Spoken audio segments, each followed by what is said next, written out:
you finished sorting those reports yet?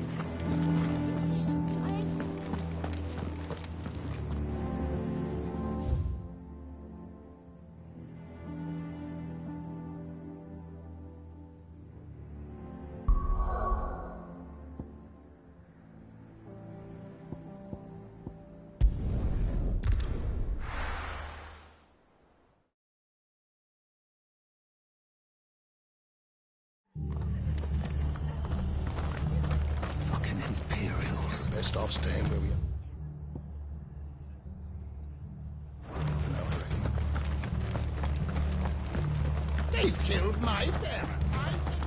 Oi, look sharp!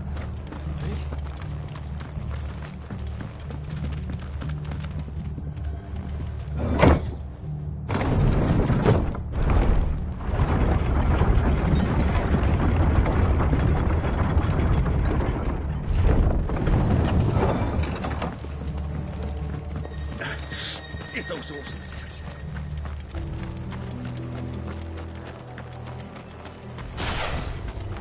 Company.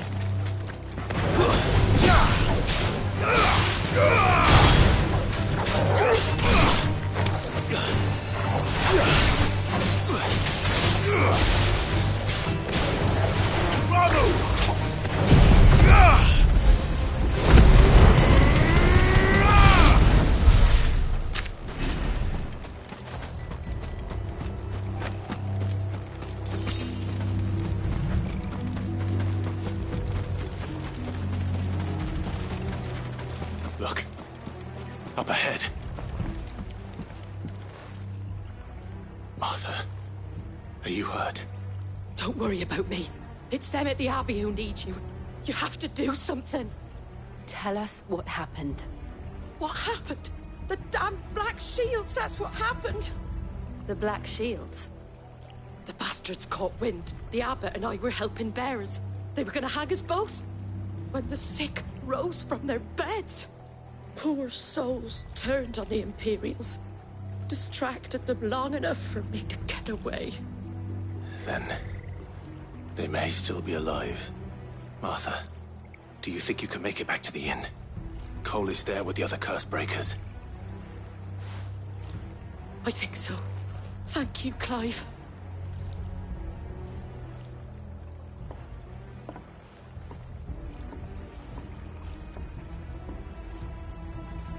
Black Shields? Is this some sort of twisted joke? There has only ever been one Order of Shields in Rosaria, and they fought to defend all her citizens. Seems a step too far, even for the Empire.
Are we too late? There might still be someone inside.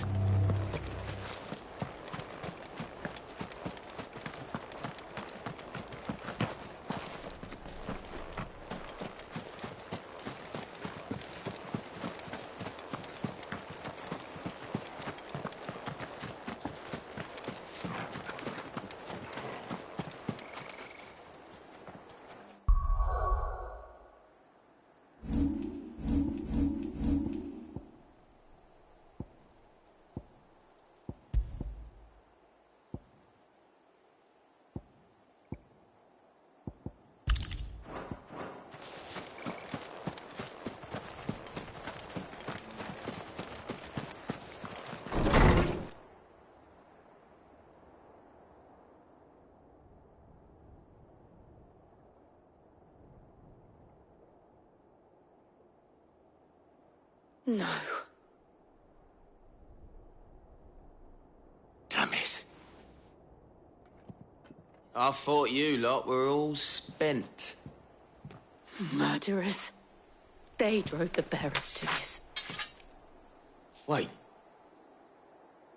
These two aren't turned. That bitch of an innkeeper must have sent them. Colluding with the enemies of the Empire is a serious offence. And for their crimes shall they be punished. Such is the law. To dwell in darkness that we may purge the night and welcome lasting dawn. On these our swords we swear. How dare you speak those words? Have you no honor? Clive. This won't take long.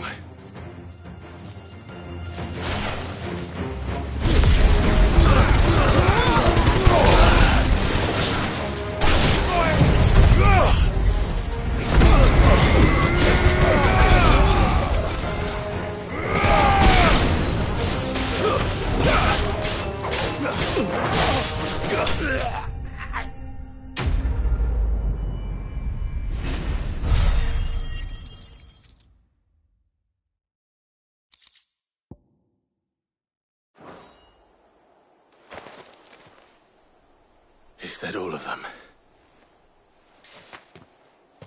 I think so.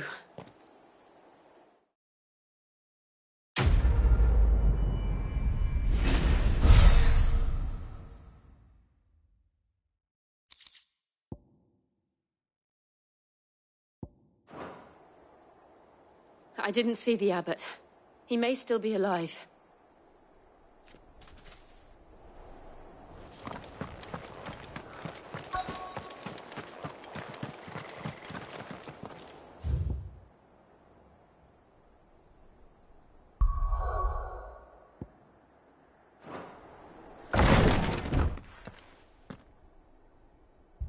Found her.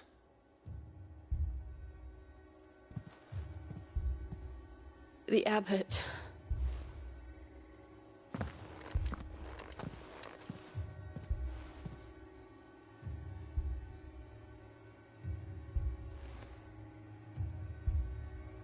The bearers died protecting him. Calling upon what little magic they had left in their bodies. Clive. He's breathing.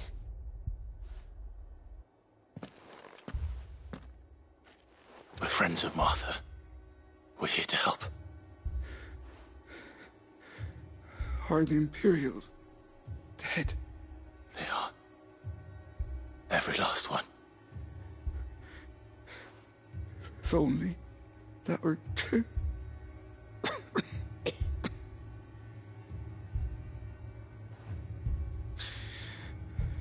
The Black Shields will return. The Cullings will continue. Rosaria will never be saved unless we save her. Tell Mother to beg Sid's aid and tell her this wasn't her fault. I shall.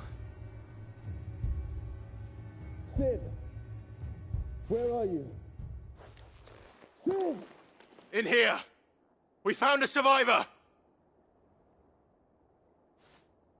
Clive. He's gone.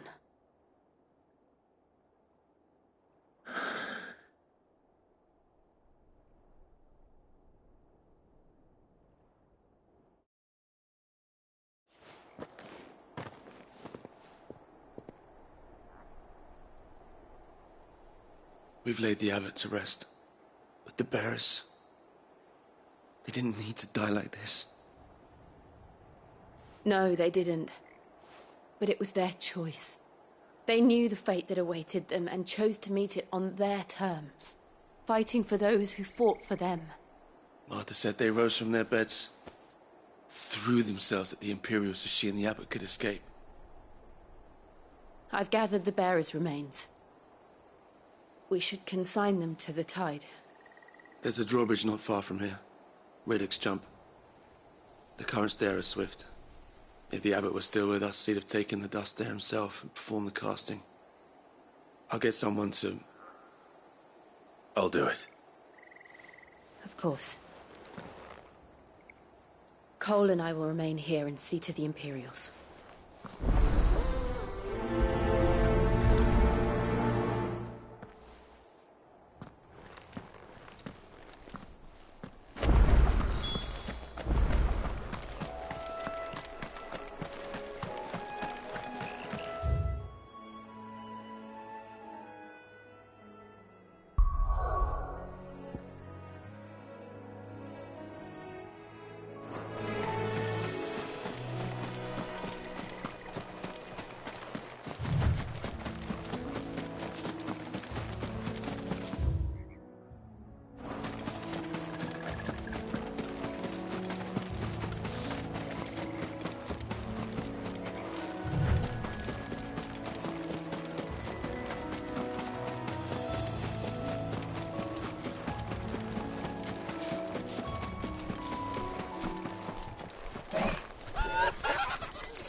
It's spotted us, Torgal? What am I saying?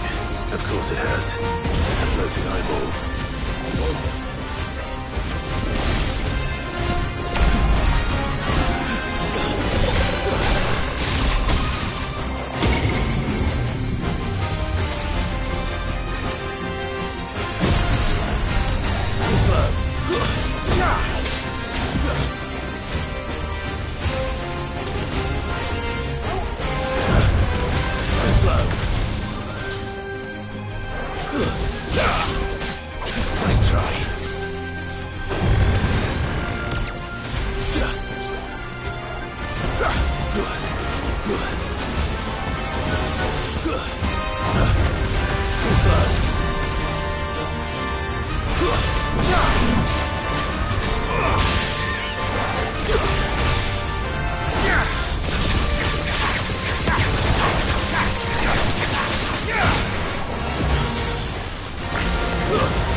You didn't see that coming.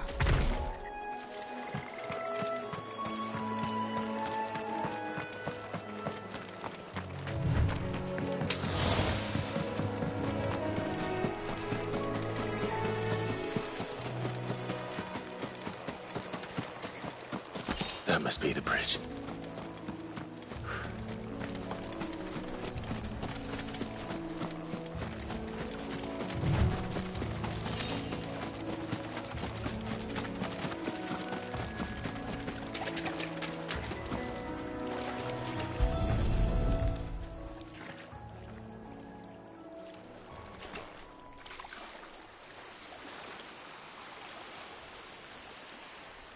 So shall the waters cleanse thee of thy burden, and bear it out to sea.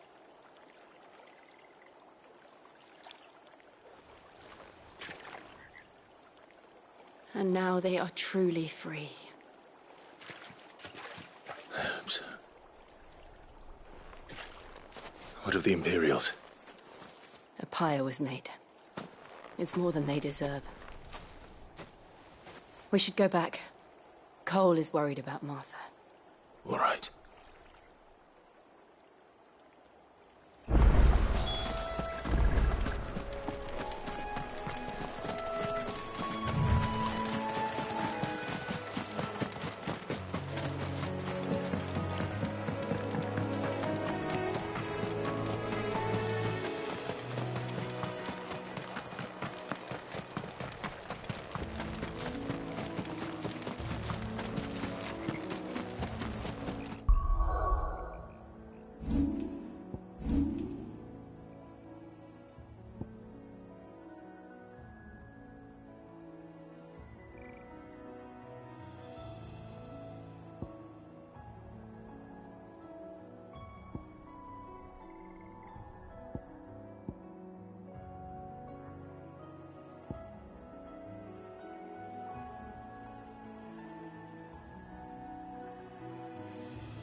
Thank you, Founder.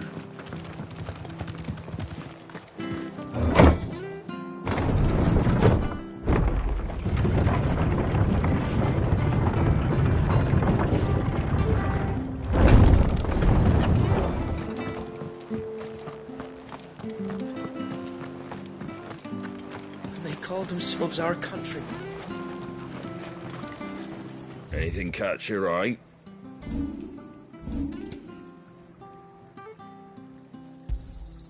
Much obliged.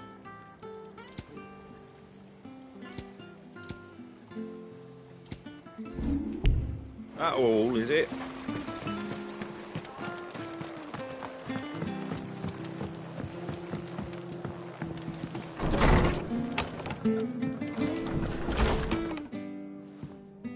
No one survived then. I'm sorry. Before he passed, one of them bade me tell you not to blame yourself. Doesn't mean I won't. Doesn't mean their blood's not on my hands. Cole said you cast their remains. That was good of you. But it should have been me. This was all my fault.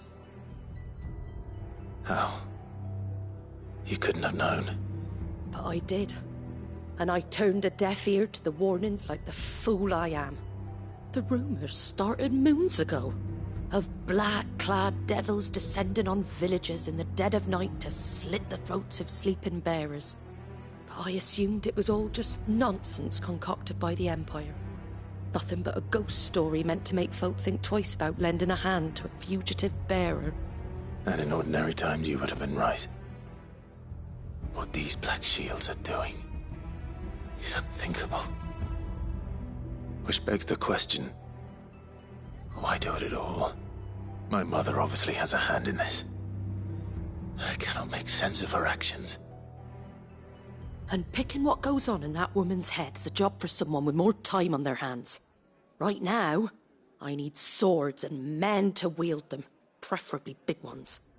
If those Imperials think they can come in here again and threaten my people, they're in for a rude awakening. Oh, before I forget, a Stolas from Otto landed just before you arrived. He asked me to tell you that Gav has returned. Then we must as well. Will you be all right here, Martha? We can stay longer if you wish. No need. I'll be ready should the Imperials come calling. Though I wouldn't turn my nose up if you were to lend me a pair of them strapping young curse-breakers.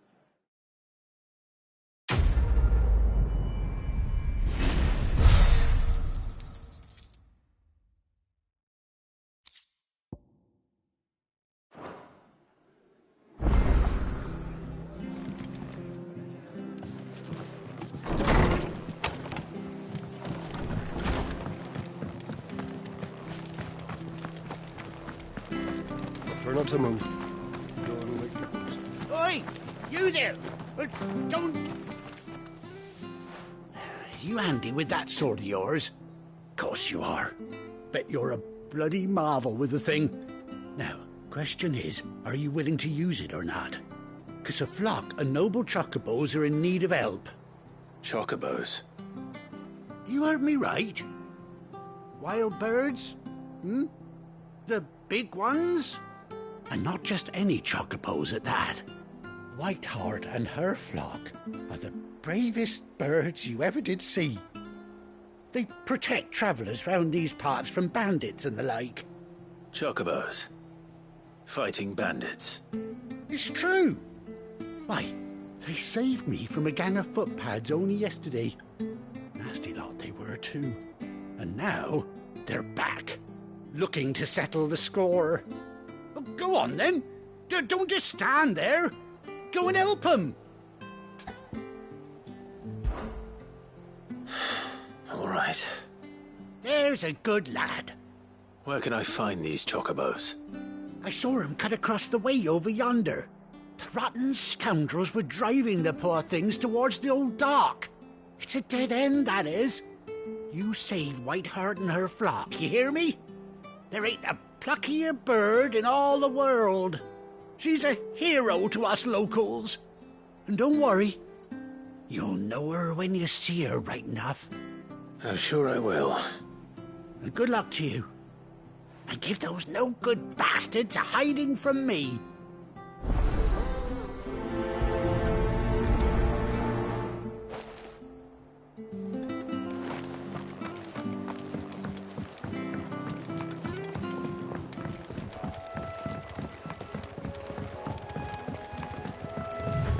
Whiteheart. That's quite a name for a chocobo.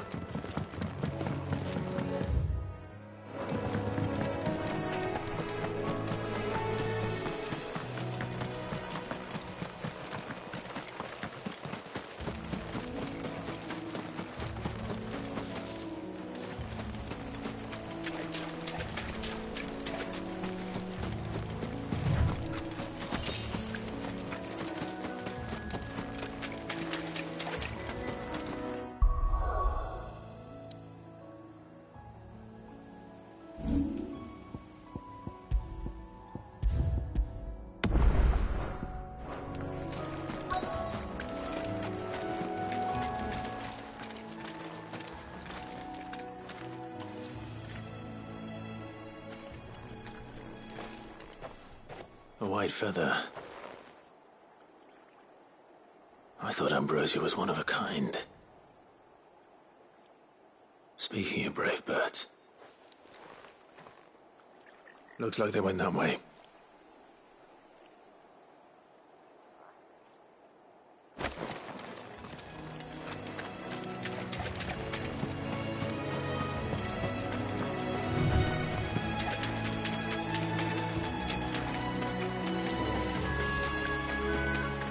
These chocobos aren't going down without a fight.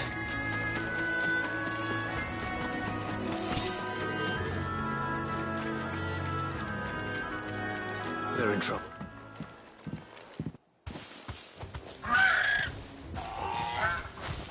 We got you cornered, Feathers. You didn't think you seen the last of us, did you? You've been bad for business. But I reckon someone will pay good coin to mount your head on their wall. Not around here, they won't.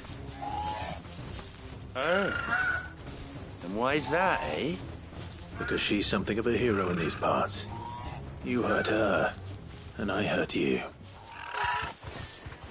Piss off. Or better still, how about we hurt you both? All right then. But don't say I didn't warn you.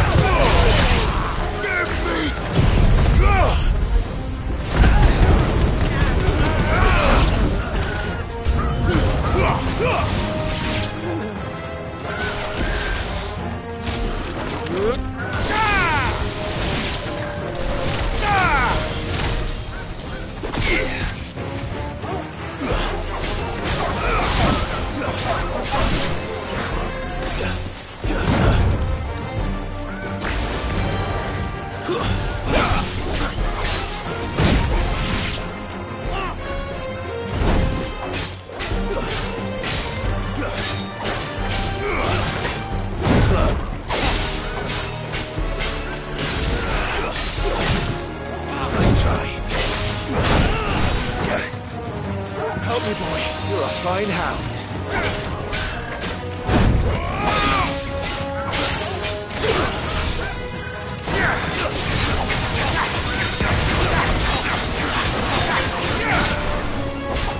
Give me thunder!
You're safe now.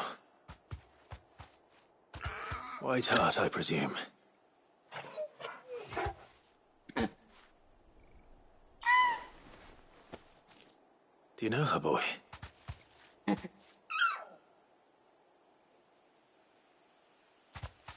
scar. It couldn't be.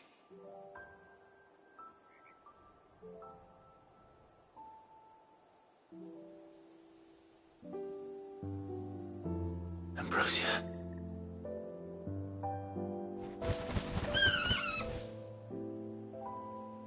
It is you. You survived.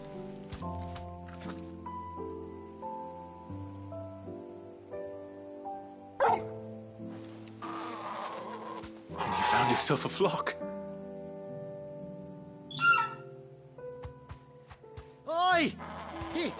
it over?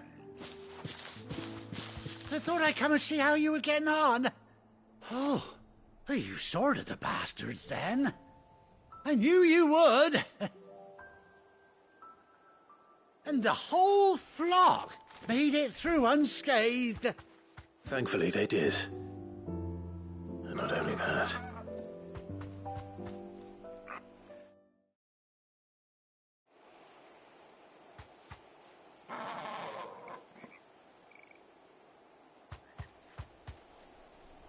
Well, I'll be. I never stopped to think our hero here might once have been someone's mount. Though I dare say she'd suit a fine fellow like yourself. Reckon our feathered friend must have learned a thing or two from her master. Kind-hearted warrior that you are. Bird like her would have cost a princely sum. You born a lord or something? Well, Oh, no, sorry. I didn't mean to pry. Don't matter who you are. You done right by me. What is it, girl? She wants her master back, I reckon.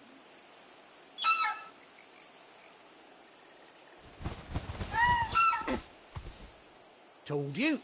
And it seems her pals agree. Is that it? You want to come with me? Well, bugger me if this ain't a heartwarming sight. The lads down the stables will be hearing about this tonight. Oh, stay right where you are.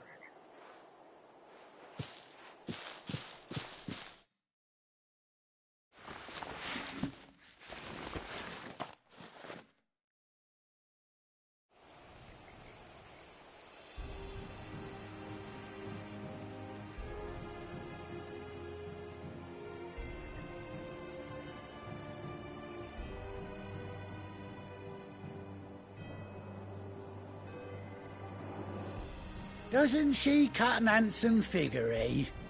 She does indeed. How much do I owe you? A few scraps of leather's the very least I owe old Whiteheart. Oh, I'll be sad to see her go, of course. But she's earned her right to happiness and more besides. Don't you worry, we'll get along just fine without her. You hear that, Whiteheart? You've earned yourself some time off. You have fun traveling with your master now.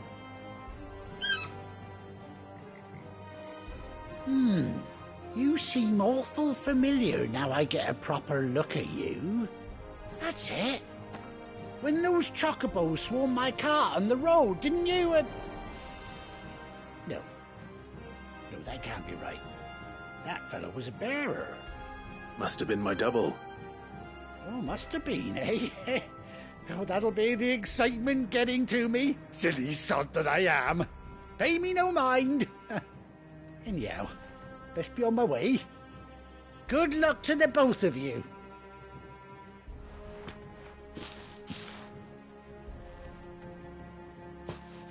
You take care of your flock for now. I'll call you when I need you.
Run like the wind.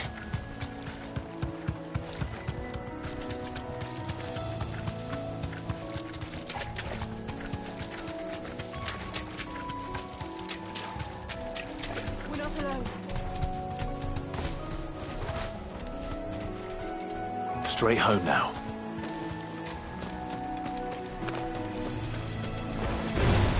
This won't be easy.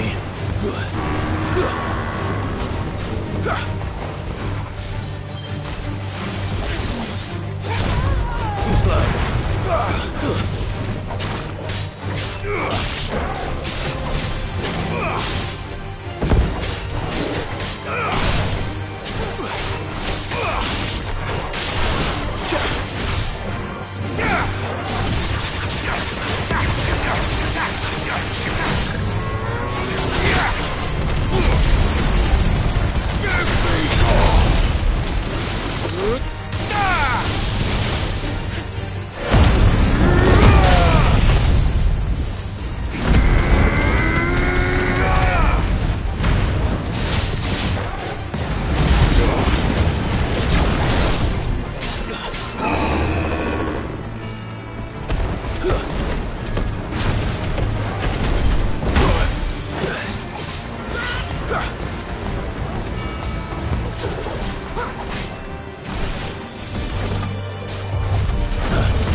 Where's Gav?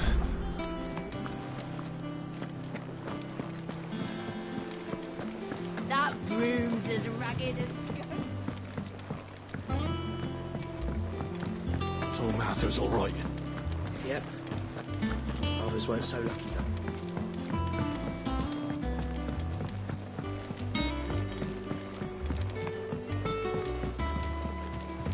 I hear there's trouble in Rosaria.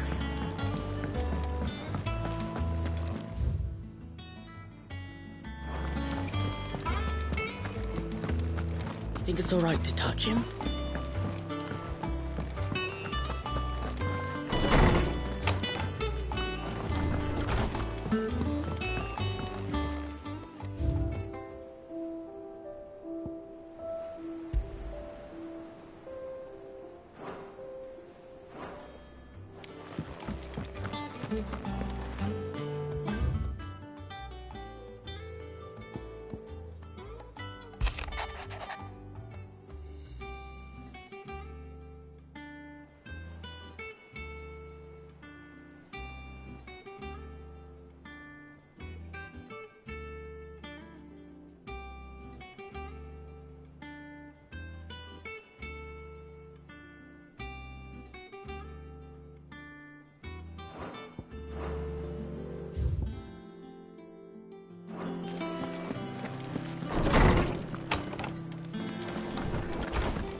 None of the curse breakers have returned. Ah, Clive! How I've missed that scowl. Where's my report? What, no kind words for your old pal Gav?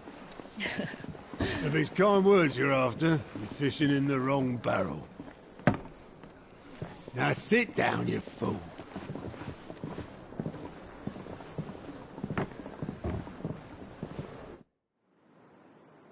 So, you remember how quick the Empire was to occupy the Dominion after the fall of Drake's head? And how pissed off all the other nations were that they didn't think to do it first? Half a century of independence gone at the whim of a madman. So much for their bloody treaty.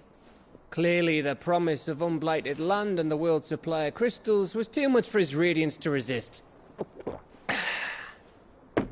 And now the Republic's finally decided to follow suit, using liberation as an excuse to declare war on Sambrek. Lined up right outside the Dominion's gates as we speak, looking to starve the Imperials into submission. And now all eyes are on the Strait of Author. While the two nations beat their shields, the rest sharpen their daggers, ready to set upon the war-weary victor. They'll never see us coming. It's time we moved on the Mother Crystals.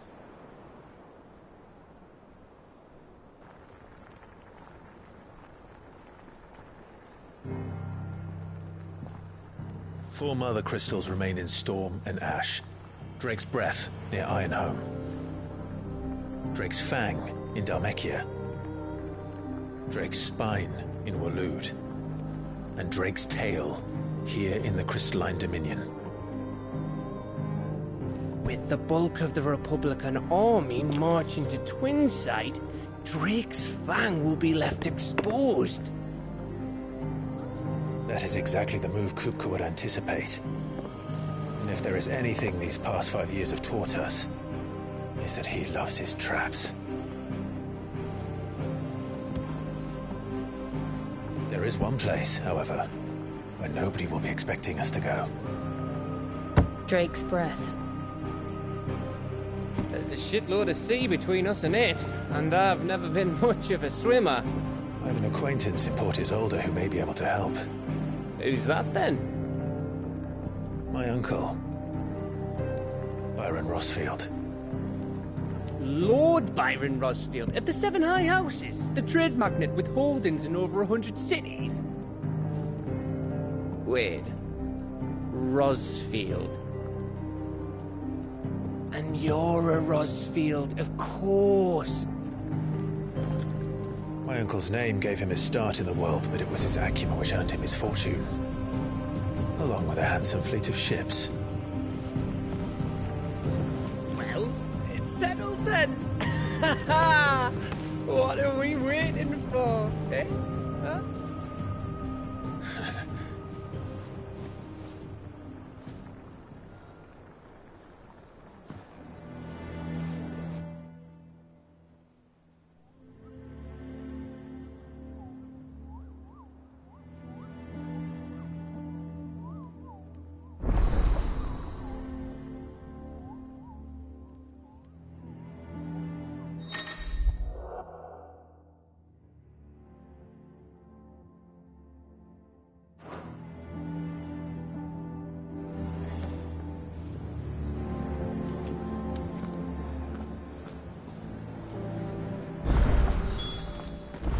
What are we waiting for, indeed?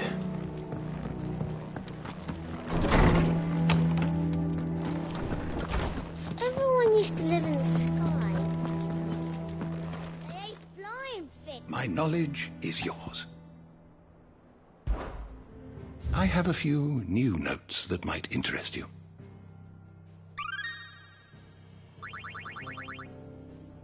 You wish to study the tomes?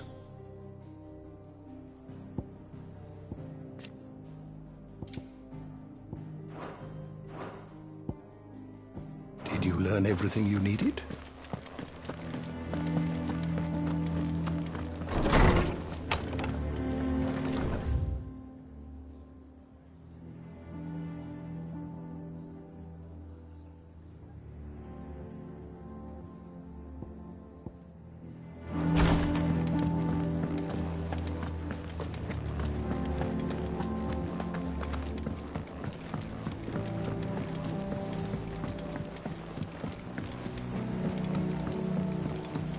That broom's as ragged as...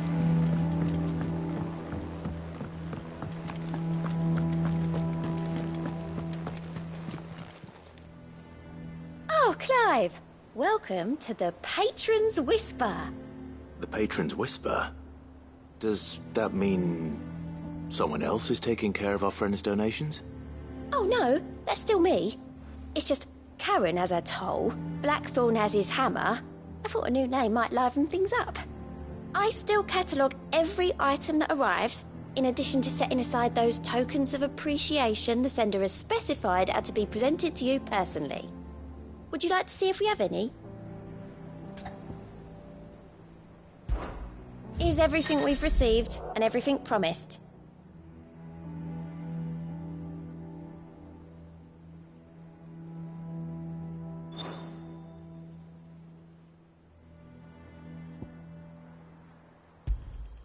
Here you are.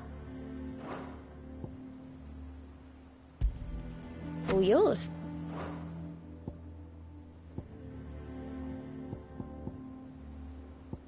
All done?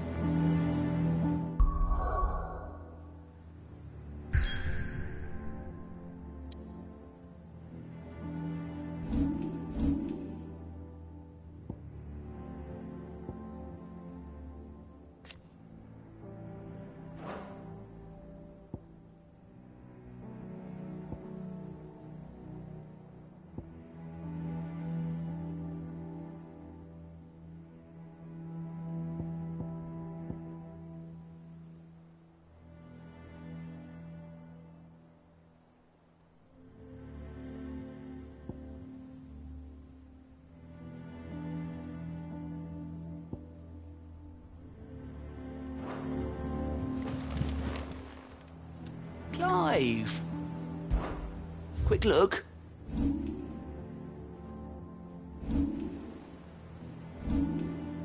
Seen enough?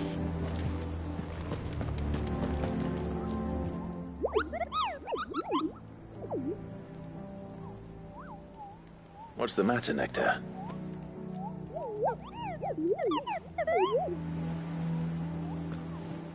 The hunt board?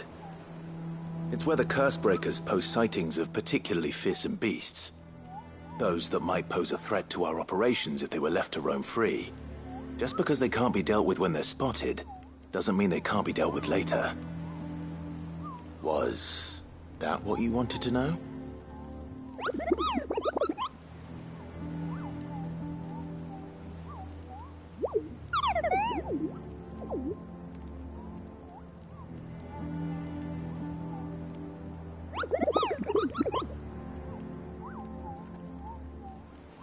Right. Well, leaving your mightiness aside for the moment, the people of Valisthea are going through a lot already. What with the Blight and the war. The last thing they need is ungodly fiends terrorizing them on top of everything else. So if the Cursebreakers are too busy to help, then perhaps I can. Or at least I can try.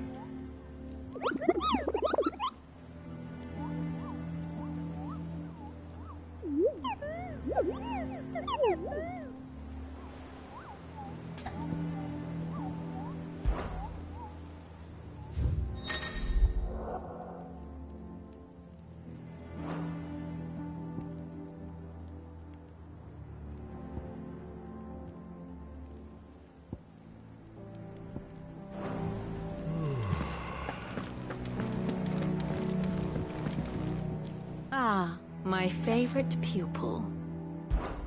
How may I help you today? Of course.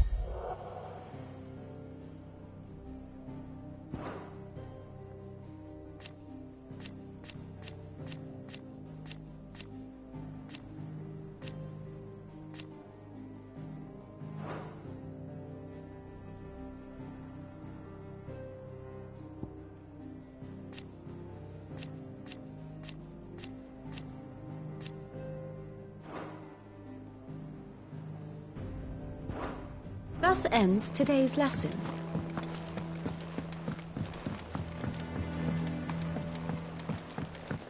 That broom's as ragged as goat's locks. I hear there's trouble in Rosaria.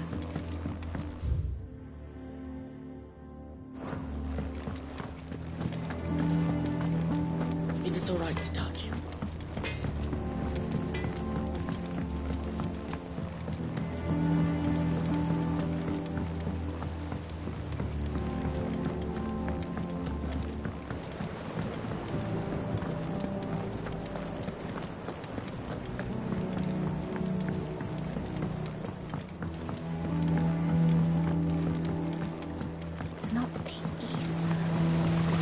now, Martel. Sid, I was hoping to speak to you. Is everything all right? Oh, yeah, it's just, well, as you know, we've been trying to grow fruit down here. It's good to know that something of the old hideaway still lives on. Martel's pride and joy. It was a sapling when she rescued it from the rubble, but look at it now. All our hard work's finally paying off.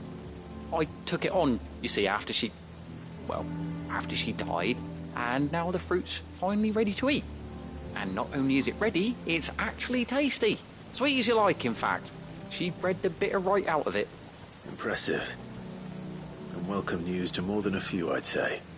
I thought this first harvest could go to the curse breakers, on account of all they do for the hideaway.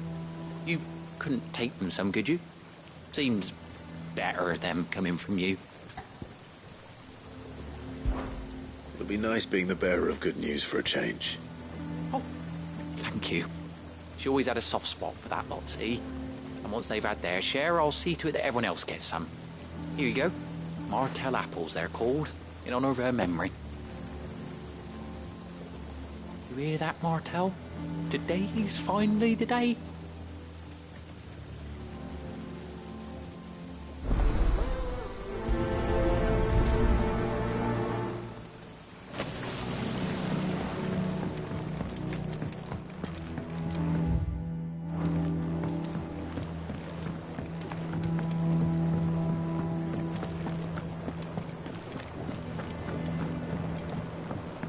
How much water can a flower drink?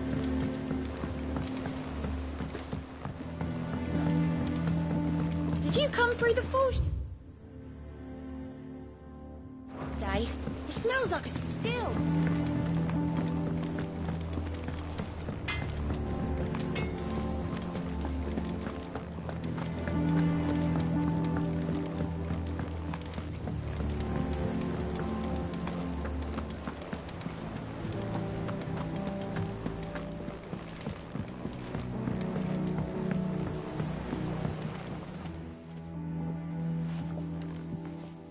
You two look like you could use something to eat. Here. Courtesy of Martel.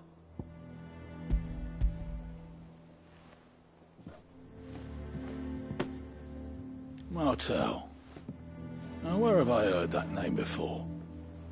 Weren't she the girl from the Furrows?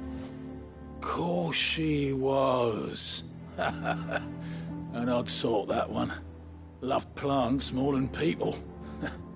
Aye, and brave as a bane might. Remember when she ran back into the hideaway to collect them trees when Titan attacked? Wait. These aren't those apples, are they? Well, I'll be. She'd have been proud, and rightly so. Thank you, Sid.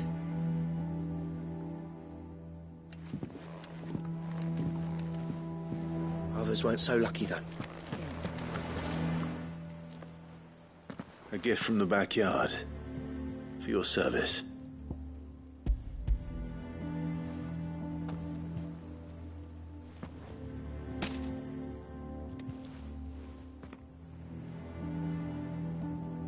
Blimey, these take me back. I haven't seen a hideaway apple since. Old Sid was the only one who could stomach the things. He'd nab them right from the branch, make Martel livid. Not that anyone could stay mad at the man for long. That sounds like the Sid I knew, all right. Planning on keeping that lot to yourselves, were you? Hang on. These aren't Martels, are they? I'm glad to see someone carried on what she started. Can't have been easy, not in the Deadlands. Reckon she'd be happy knowing all her hard work didn't go to waste. Clive, tell the lad down in the backyard to run some over for me, will you? Not so much as a thank you. Well, I've got some manners at least. Thanks, Sid. You can leave the basket with me. I'll see that the others get their share. Oh, and give our compliments to the gardener, won't you? That was the last of the apples. I should head to the backyard and pass along everyone's regards. Not that I'm planning a journey. Fancy a look at the list, do you? Here you go. Seen enough?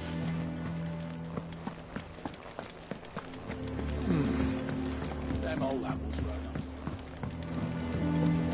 That broom's as ragged as goat's locks. I hear there's trouble in Rosaria. Think it's all right to touch him? What do you need? So, what'll it be?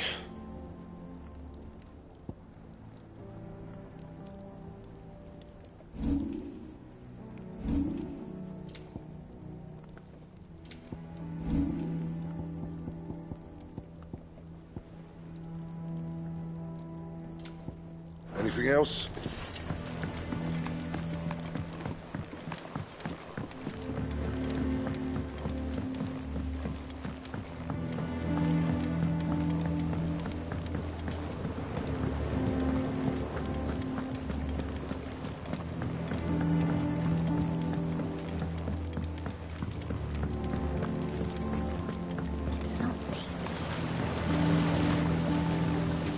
Cursebreakers send their thanks. And their compliments. They were clearly very fond of Martel. They remembered her. After all these years. I suppose she was very kind, even to a tongue-tied lummox like me. You were one of the good ones, Martel. Why did you have to die? She put everything into her work. She wasn't going to rest until we had fruit sweet enough to enjoy. And now we do. When she died, I named a sapling after her. And now it's a full-grown tree. Martel lives on through the fruit it bears. And through you. Her dream would have died with her, had you not kept it alive. That's something to be proud of. I didn't do anything really, but thank you. You're kinder to me than I deserve. By the way, Otto's expecting some of your crop. And I wouldn't mind some of it either, if that's not too much to ask. Of course not. I'll see that you're both well provided for. They like your fruit, Martel. Isn't that wonderful? I'd say it's about time we planted you some siblings, don't you think?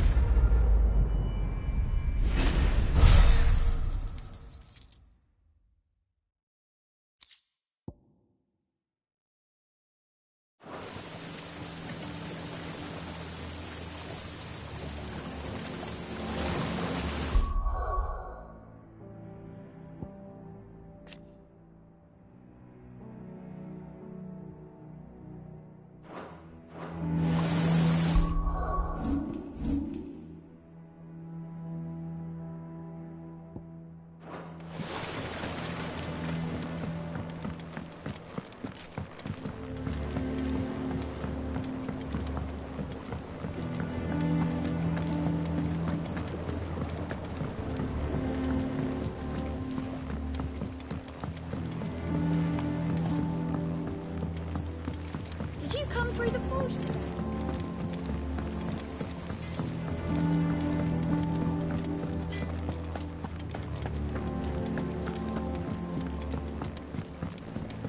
I hear there's trouble in Rosaria.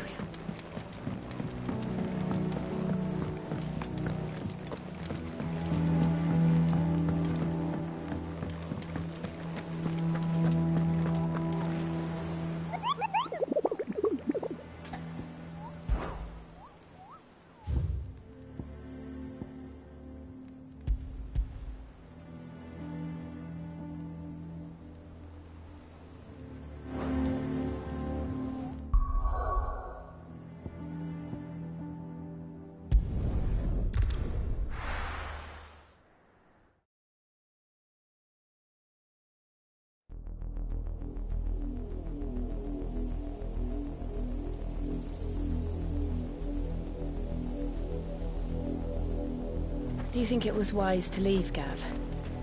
He didn't seem pleased. I needed his eyes and nose in Dhalmekia. I'm not about to let Kupka take us unawares. Besides, he has a knack for that sort of thing. That he does. And wasn't it Sid who said that matters such as these are best left to dominance? A especially should one of his beloved opportunities to grow and change present itself.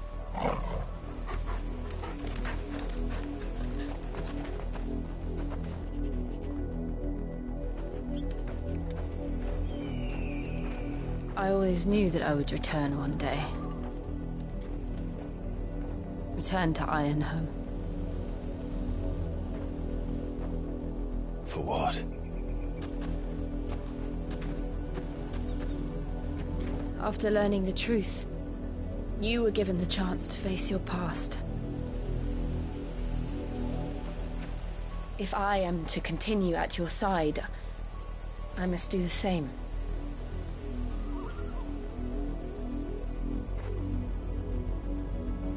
We will face it together then. To the end.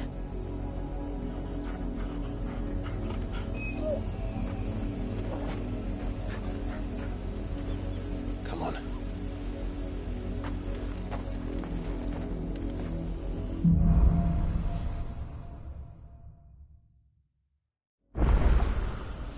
How far do you think your mother's reach extends? Will we find the same tragedy in the south as we did at Martha's Rest? More than likely. Which is why we should hurry. There are still many settlements between here and Port Isolde. We visit as many as we can and hear their stories.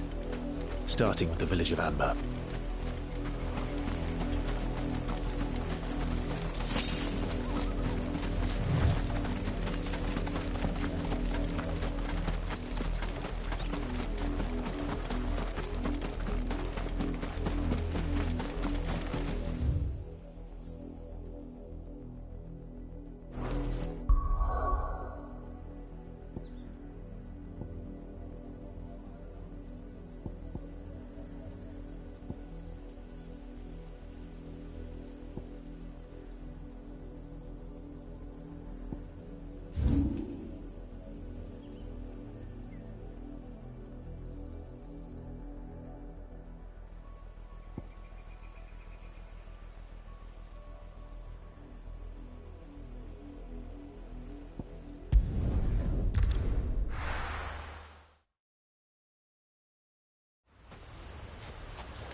Hope there aren't any more of them.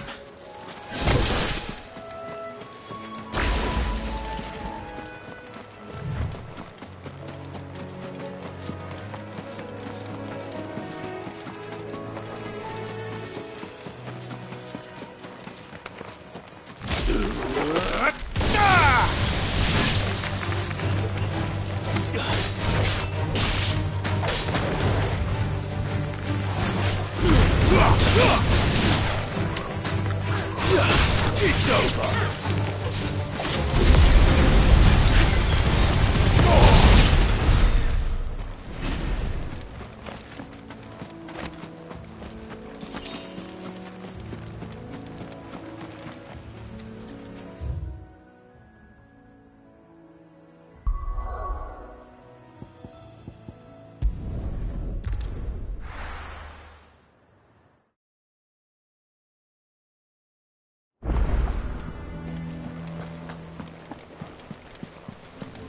That room's as ragged as ghost. So Martha's all right.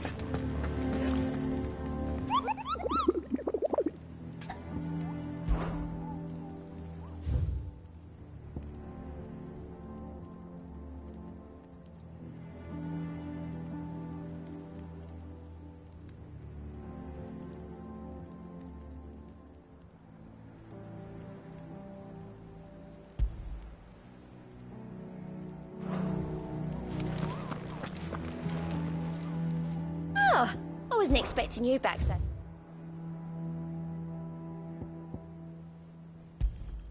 All yours. Best of luck out there, Sid.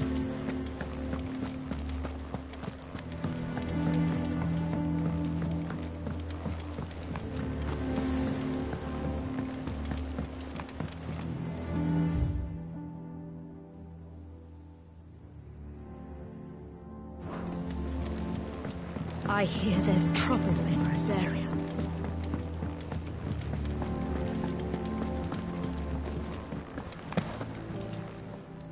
Well, don't just stand there gawping. Go on, then.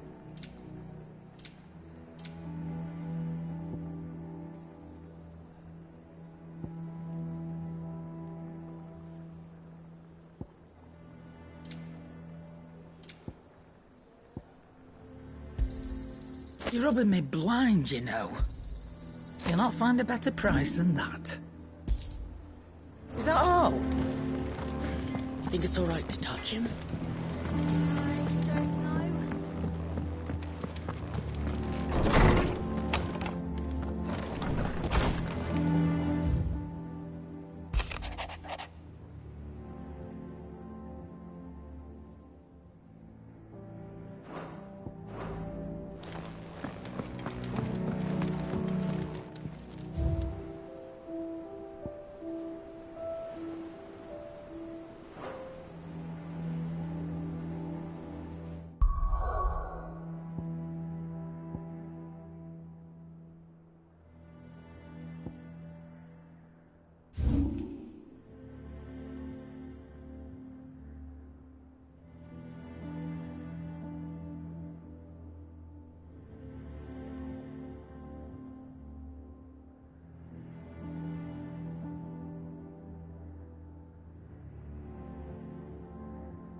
Keep them pilgers nice and chilled. Look at this place. It's been half.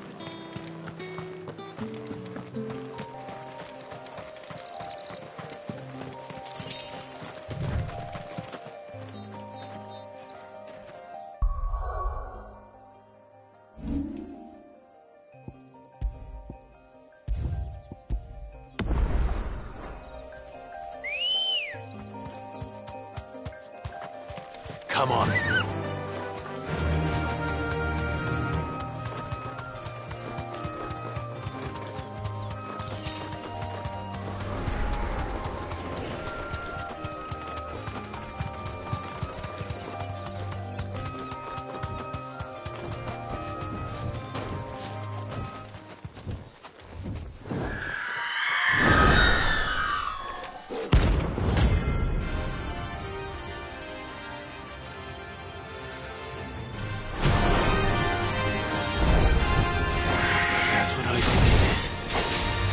This isn't gonna be easy.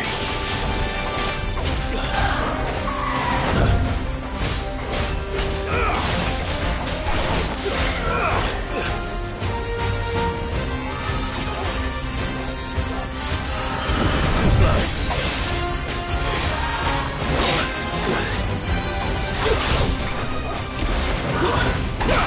Nice try.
Rest well.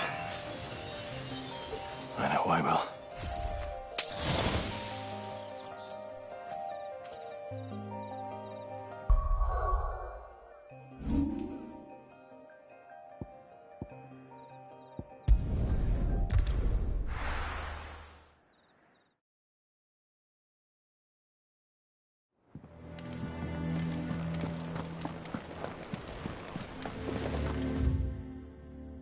That broom's as ragged as goat's locks. I hear there's trouble in Rosaria.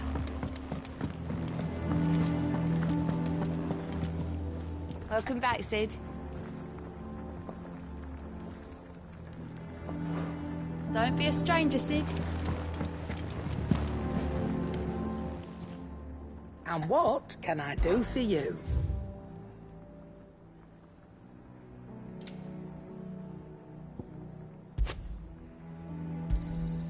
You're rubbing me blind, you know.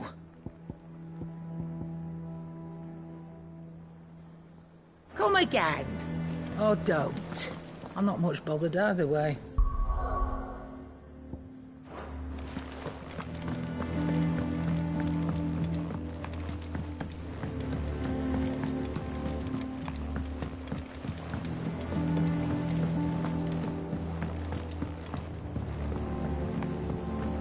So Martha's all right? Yeah. Others weren't so lucky, though. How are you doing? Here you go. Think you can help?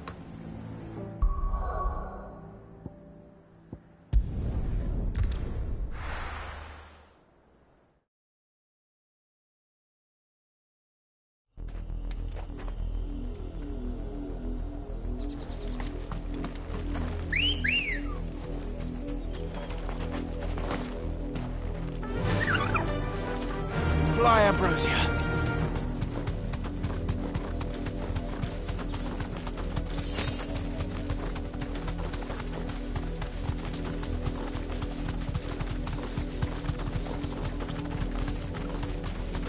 Company.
Fight.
All right.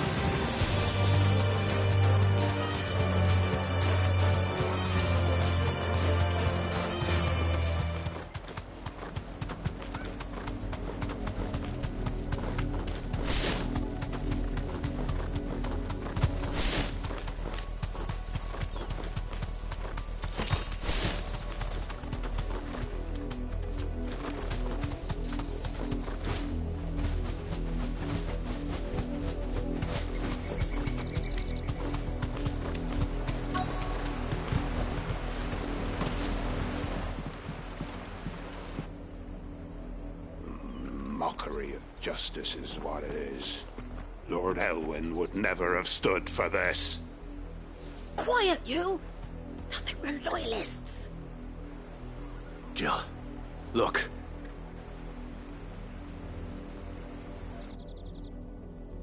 Rosaria must be cleansed of the stain which befouls her, that she might rise once again from the ashes to welcome a new dawn.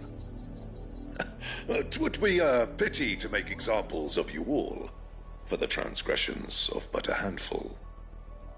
Of course, your lordship. You shall have our full cooperation.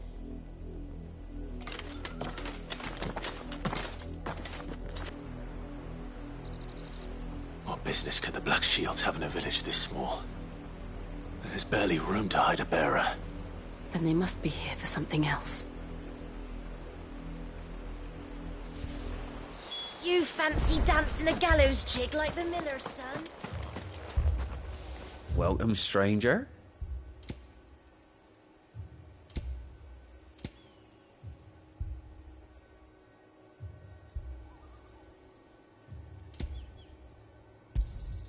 You won't be disappointed.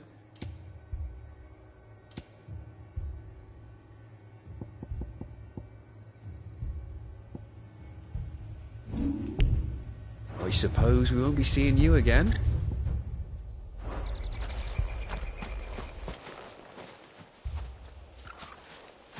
Excuse me, but what was all that about earlier? You haven't heard? Someone's been stirring up trouble. There have been attacks on the garrison, supplies stolen. They even say a Black Shield was murdered. The Empire wants answers, and what the Empire wants, Empire gets. Don't they just?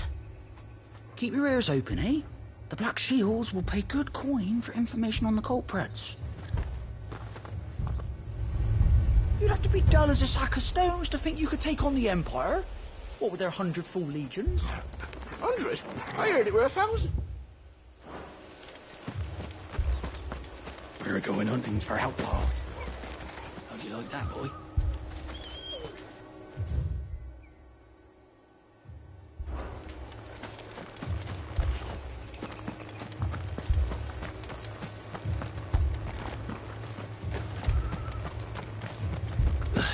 What did those knights want, Father?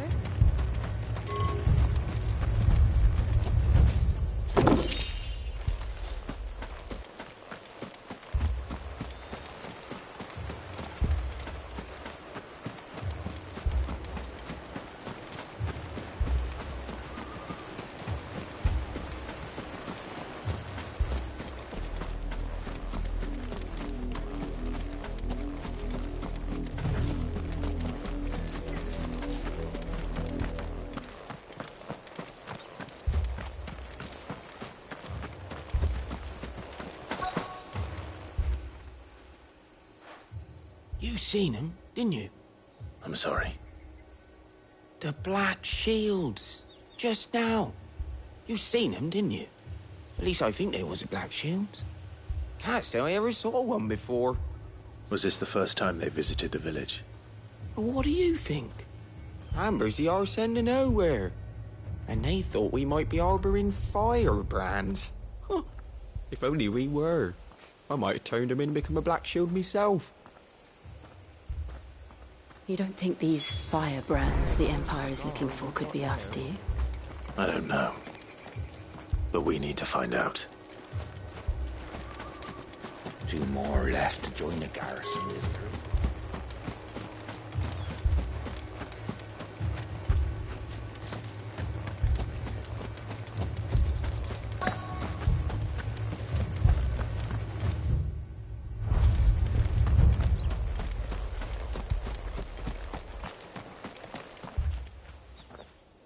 Greetings, friend. We are travelers. I know that. What do you want? We couldn't help noticing those Imperial soldiers who were here earlier. Don't you go telling these strangers a thing. I speak for the people of this village, and we have nothing more to say to you. You are to leave Amber and never come back. May I at least ask why? I don't know who you are or what brings you here, but your presence puts us all in grave danger. The Empire is a harsh master. Its demands are great, and its justice swift. But as long as we keep our heads down and pay our tributes, we are left alone. Some might call it submission. But if it will spare my people the Viceroy's wrath, then I will gladly submit. This village will not become another Eastpool. Then we shall be on our way.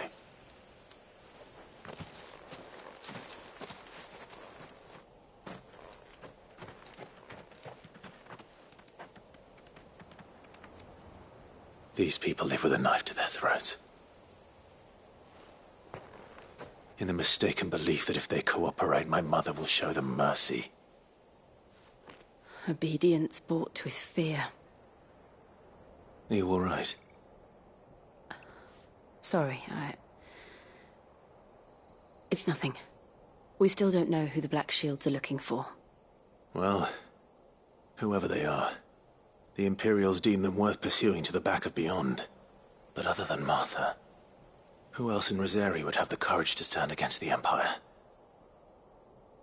A new ally would certainly be welcome. Can we find them before the Imperials do? Perhaps the next village will yield more answers. Perhaps.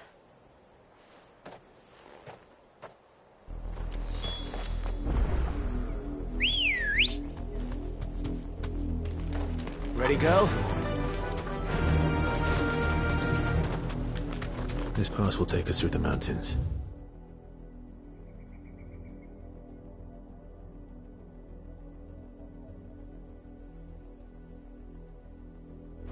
And directly into the path of whoever or whatever lurks here.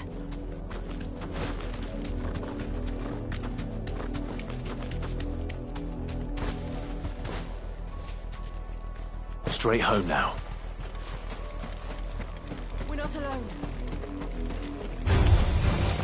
Ever since the Apollo tree, we've seen more and more of these echoes. What do you think is waking them? The mother crystals collapse? Bad idea. Better like it. Farewell.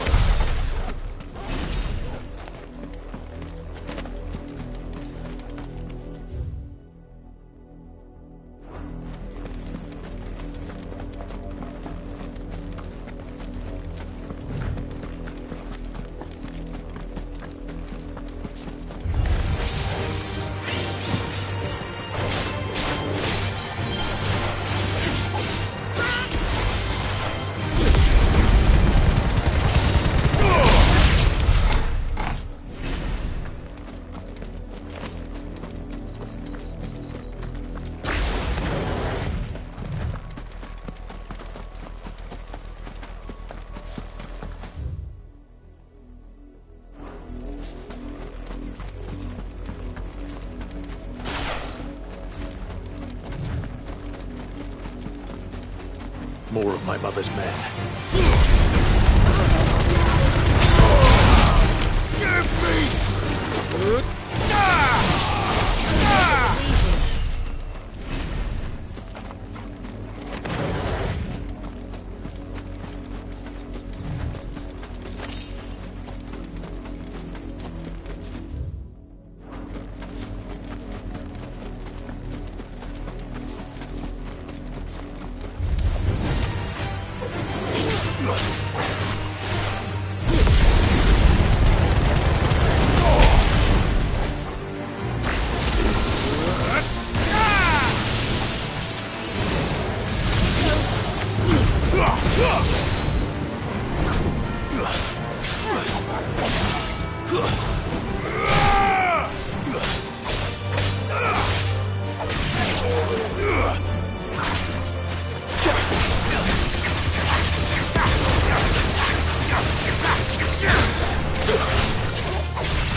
Come on.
girl.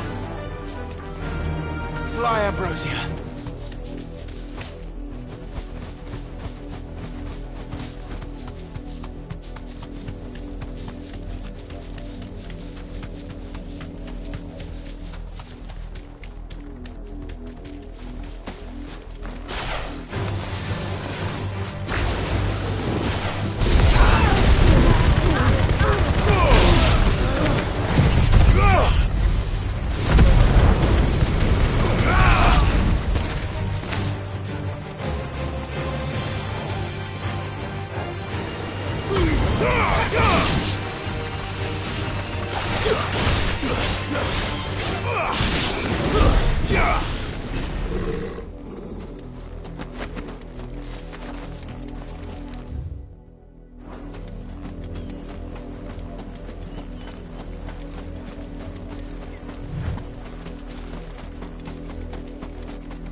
Blood, Clive. And still wet.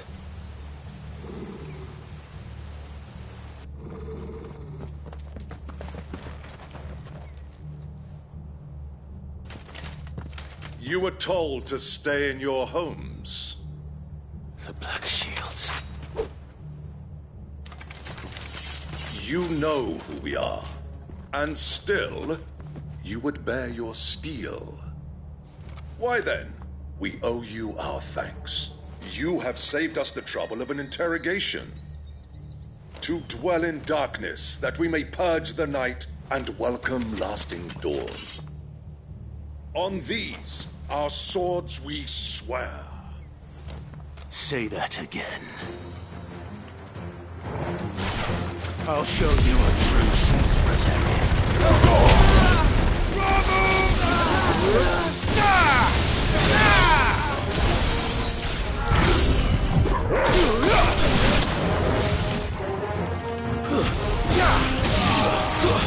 Stay down!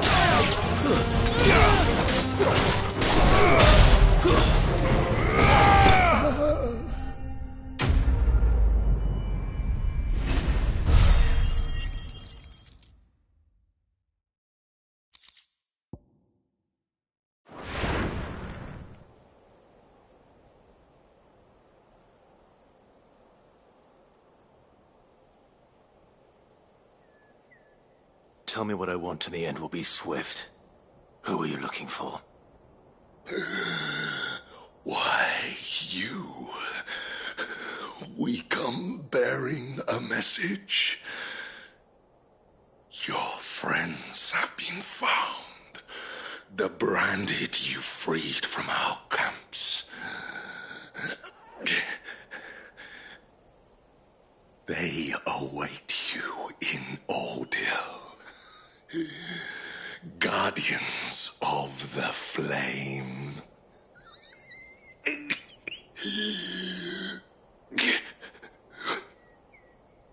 Those are Old Hill's gates. Then we hurry.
find something, boy. Death.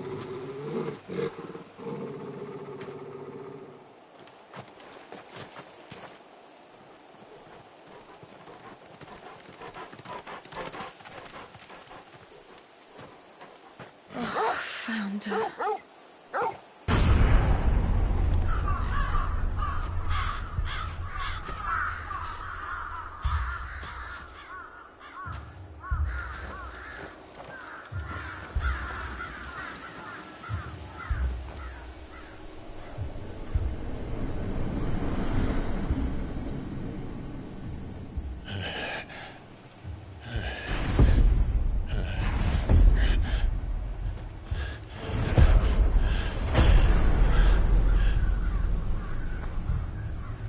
This was my mother's doing.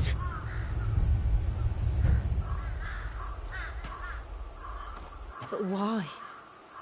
Why would anyone... I don't know. I never truly understood her. But this... Oh, Clive.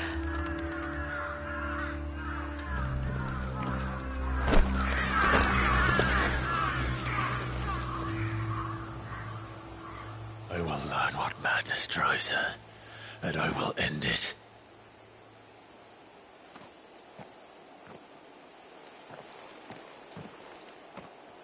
We should go. Yes.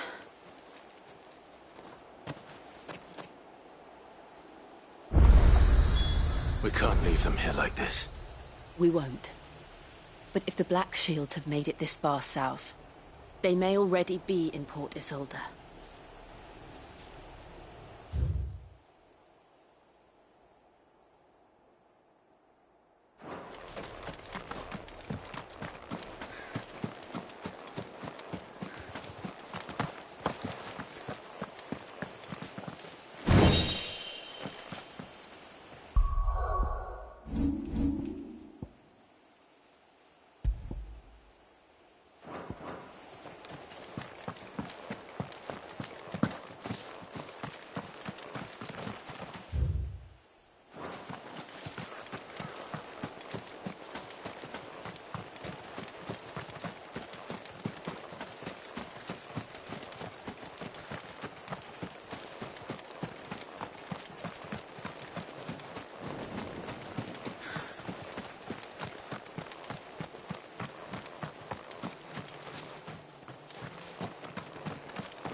We're approaching Buick Bridge. Though I doubt the Empire would let us cross over to Rosalith.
Rosarian. But this is their home. The Empire would have us live in the Deadlands.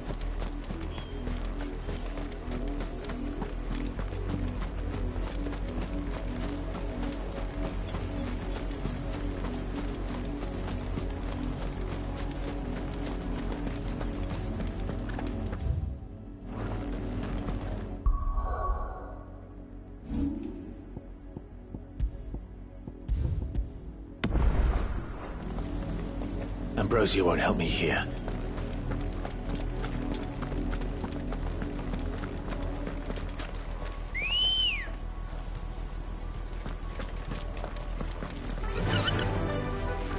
Faster!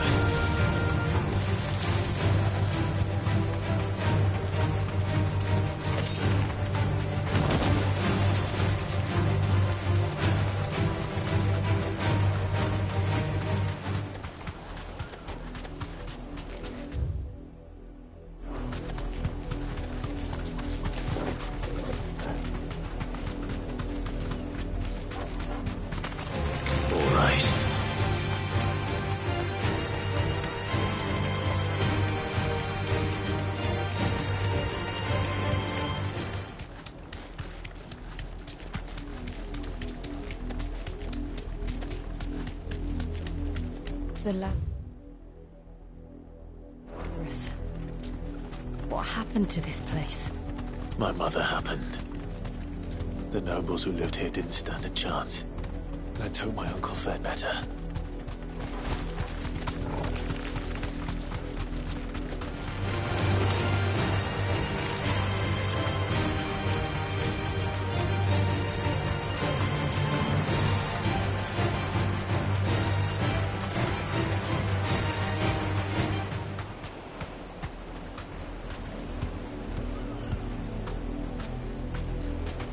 That's the main gate. And it looks like we're not the only ones hoping to get in.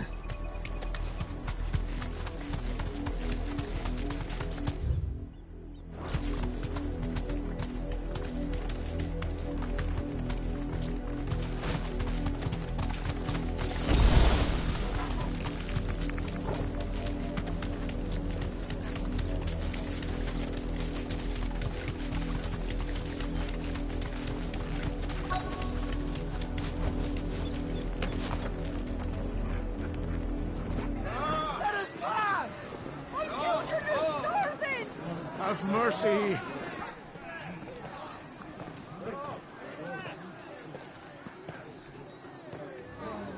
Voice-rinsed dogs they are. You can't ignore us forever. Let us in, or we'll die on your doorstep. Better out there than in here. Oh, getting enough for Fuck off. Hang the chinless bastards. Those crystals belong to us all. I said, where were you, filth? Back to your stall. Cut you down where you stand. Destroy it. No chance of slipping through unnoticed. We'll need to find another way in.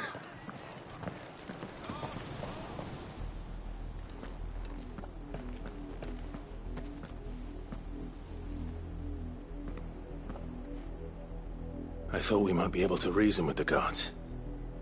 Or at least bribe them. I suspect everyone in that crowd thought the same. Was that the only way in? Officially, yes. Strictly speaking, no. My uncle once told me that the nobles had tunnels built, so that they could visit town without having to walk amongst the rabble. And Lazarus.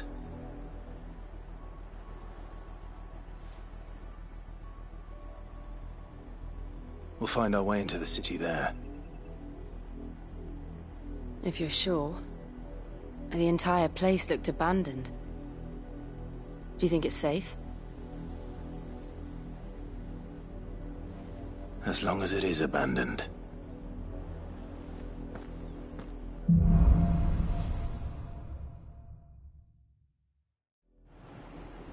The good news is we haven't seen a single black shield since Old Hill. Maybe they found who they were looking for.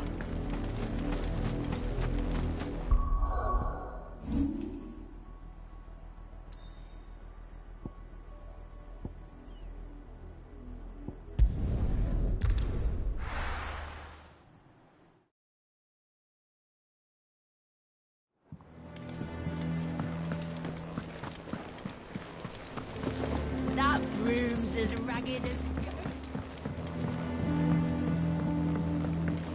So Martha's all right. Doesn't sound like anywhere is safe. Others weren't so... Clive!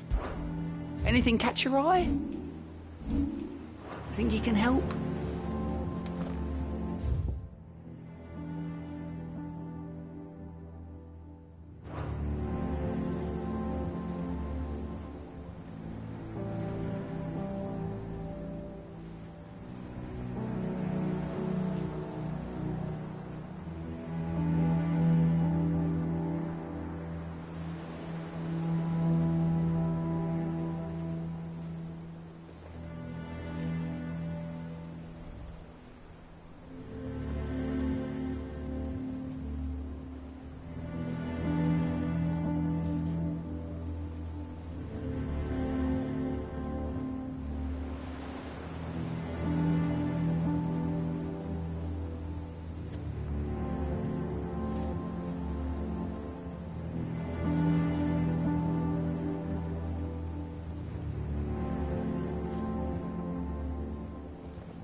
This is nothing like I remember it.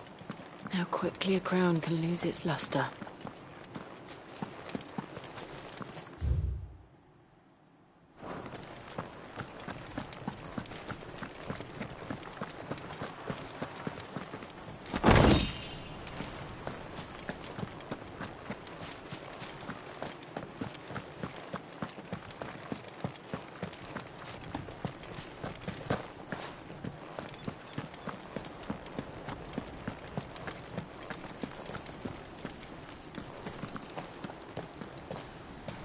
Not abandoned, then.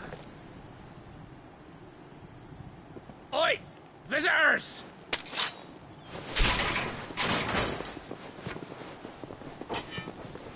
Apologies. We'll show ourselves out.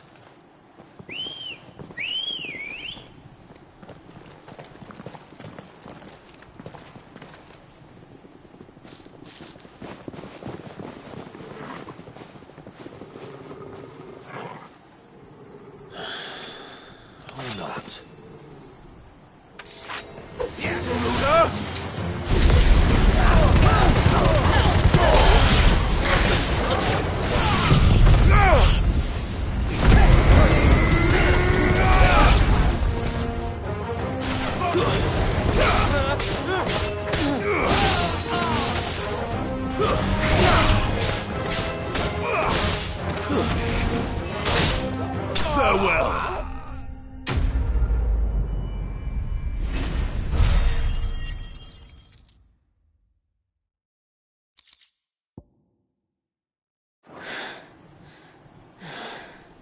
I've only ever seen one man fight like that.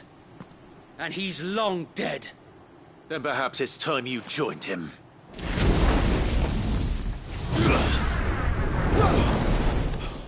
The blessing of the Phoenix. It can't be. I was there when you died. Huh?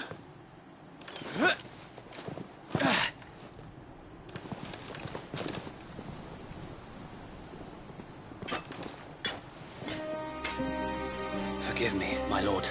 I knew not whom I addressed. You have naught to fear from us. Founder, it really is you. It is. So wait.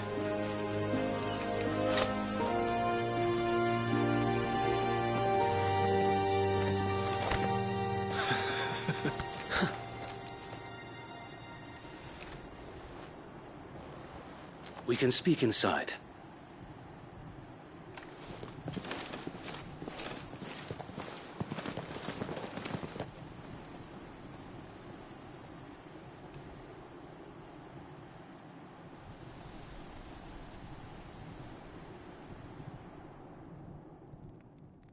And those who wouldn't bend the knee? We left before the Empire could make examples of us, though we didn't go far. And we banded together to form the Guardians of the Flame soon after. Alas, there is only so much a handful of aging shields can do against the might of an empire. But we've seen to it that their stay has been anything but pleasant. Of late, though, we've had our hands full just trying to keep the Duchy's few remaining bearers out of the Imperial's clutches. The Cullings. We saw what happened in Old Hill. Aye. The foul work of the Black Shields and their mistress. You mean my mother? But it doesn't make sense. Even knowing what I know about her. Her hatred for bearers was no secret, but she wouldn't have been ignorant of their value to the realm. No offense, my lord, but in case you haven't noticed, the Lady Annabella couldn't care less about the realm. She barely even cares for her own home. That much has been plain since the slaughter at Eastpool. And, since granting the Holy Emperor a new heir, her obsession with bearers only seems to have grown. As to why, I don't know. Maybe she can't bear the thought of anyone having the power to challenge her beloved son. Her son. Sir Wade, the Black Shields have broken camp. They march in full force for Buick Bridge. Then so do we. Make ready.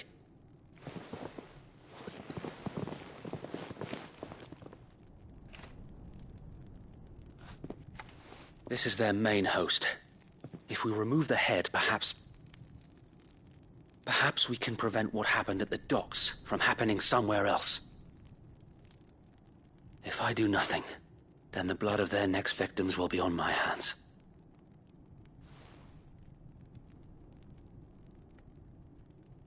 Yours and ours.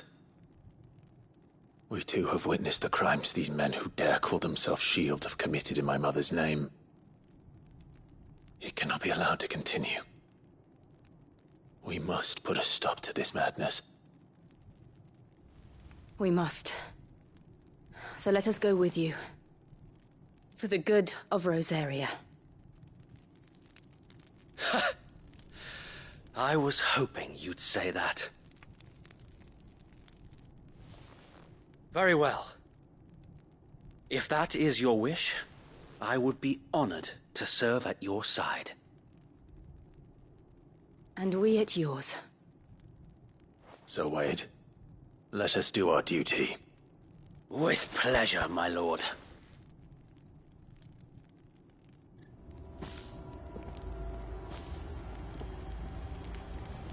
I imagine this endeavor will require more than just our wits. Then let's hope Sir Wade has a good quartermaster.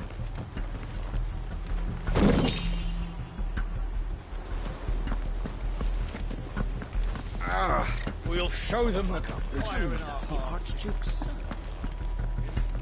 You are welcome to what little we have managed to salvage.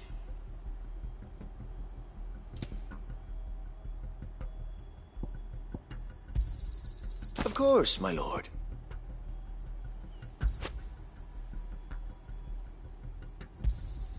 Will that be all?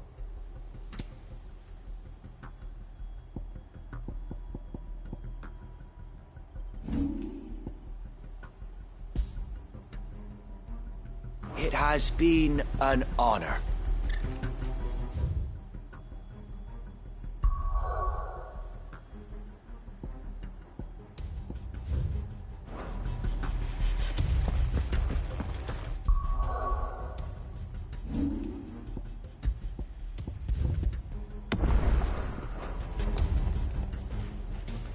Tell us then, Sir Wade. What is your plan? Nothing fancy. You, Lady Jill and I make for Buett Bridge and provoke the main host at their encampment. Sensing an opportunity to end the Guardians, the Black Shields will call for reinforcements, who will be met from the rear by parties of my brothers hidden throughout the surrounding hills. This will allow us to wage battle on the bridge without fear of being overwhelmed. While the Black Shields have an advantage in numbers, you see, they prefer to fight in small units, which we can use to our advantage. How small exactly? Small enough, now that I have you and Lady Jill for company. I doubt I could have done this on my own. But until we arrived, that was your plan. You haven't changed a bit. So Wade, the bearers from Old Hill have been laid to rest. Very good. Now make ready for battle. As you command.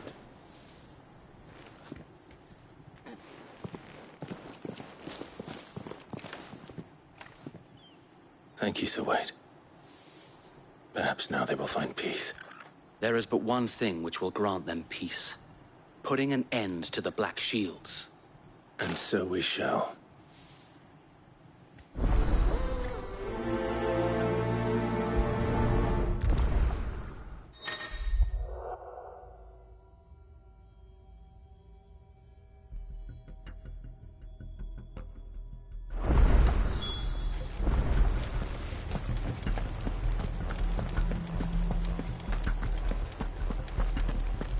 Blessing of the Phoenix go with you. How long have you been pursuing the Black Shields? Since they burned their first village. We tracked down the bastards responsible and fed their corpses to Stillwind. Suffice to say, that got their attention. It's been a game of cat and mouse ever since.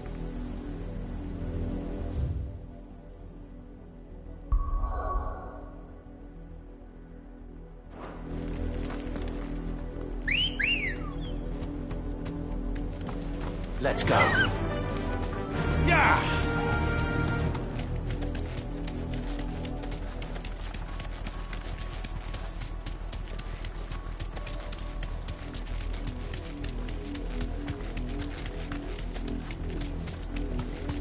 Out of my sight. Come along now. The bastards are lucky. There they are. On your command, my lord. Be safe.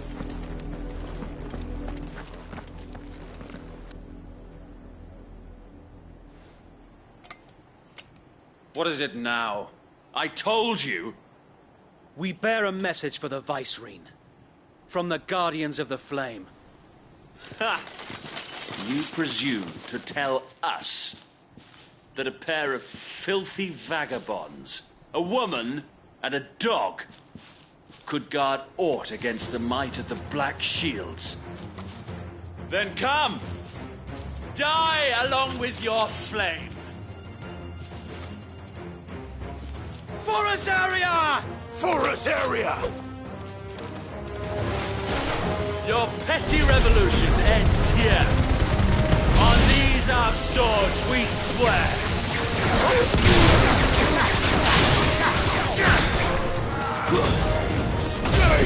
We missed you.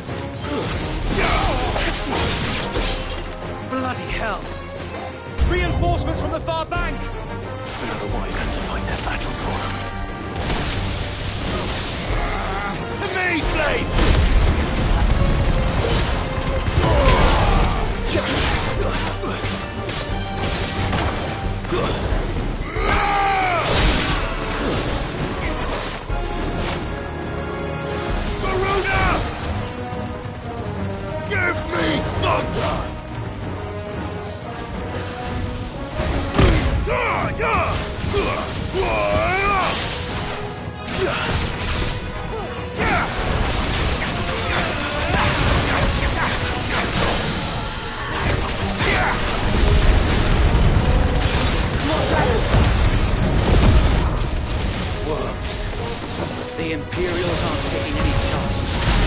I can't say I'm flattered.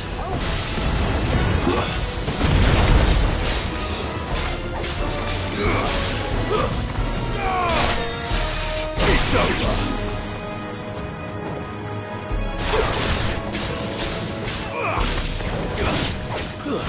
Stay down!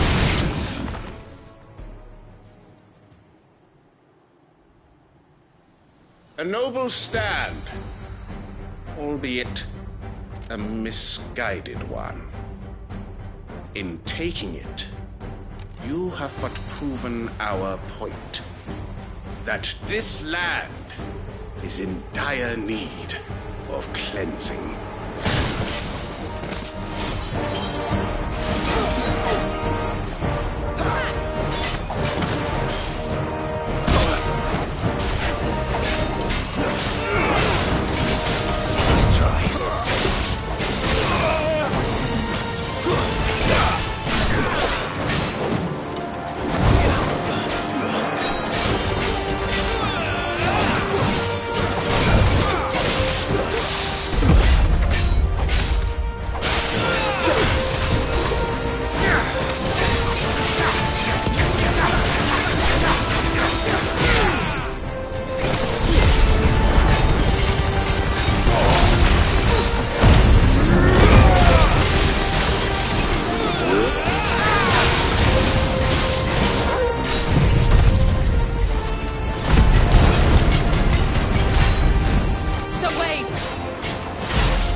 There's no one left to keep them occupied.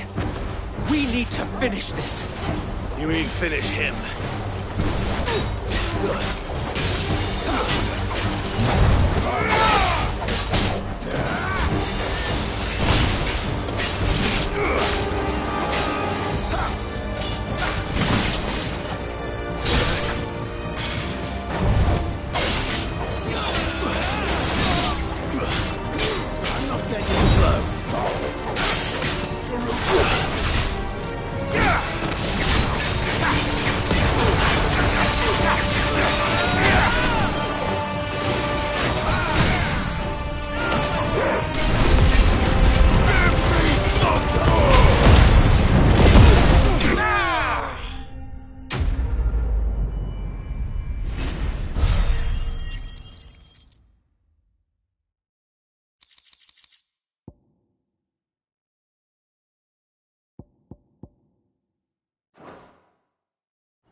I don't see any more. Nor do I. The plan worked. It did. It bloody worked. We sent every last one of the rotten bastards straight to the mud!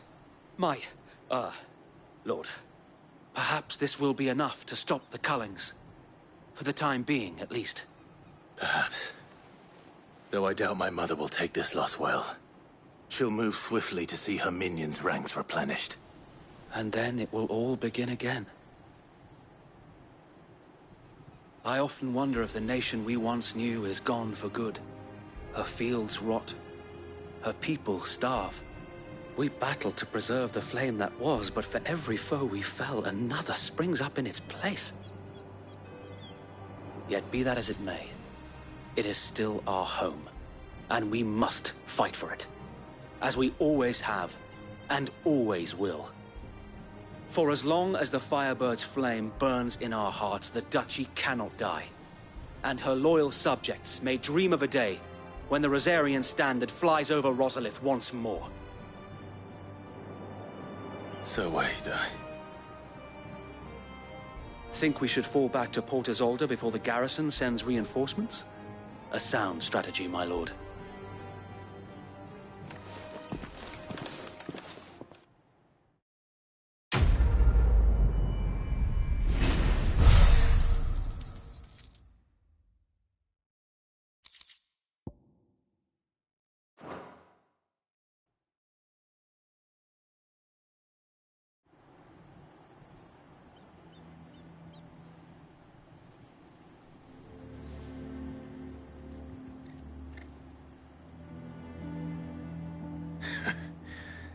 And how long has my uncle been funding you and your comrades' endeavors? Since the beginning. Lord Byron was the first person I turned to after forming the Guardians. And had I known of this tunnel back then, I wouldn't almost have been hanged by the city guard for trying to sneak over the wall. I suppose a formal request for an audience would have appeared suspicious. And appearances must be maintained. Were the Vice-Regency to catch wind of Lord Byron's involvement in our movement, they'd seize his estate and send him to the gallows, where he would be of no use to anyone. And so, though it sickens him to the soul, he plays the part of the loyal lord, knowing that one wrong move might prove his downfall. It is why he remains ever vigilant. Don't be surprised if he refuses you an audience, especially since you're famously dead. Then I will have to think of a way to prove that I am neither wraith nor wrongdoer. I might have something which could help with the latter. It's the mark of the Guardians. Display it, and those who love Rosaria will know where your loyalties lie.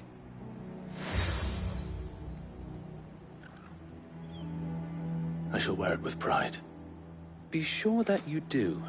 I don't want my men attacking you again. Unless you deserve it. If only Sir Tyler could have been here to see you. Or the Lord Commander. Thank you, Sir Wade. If there is ever anything you need. I know. Go on now, my lord.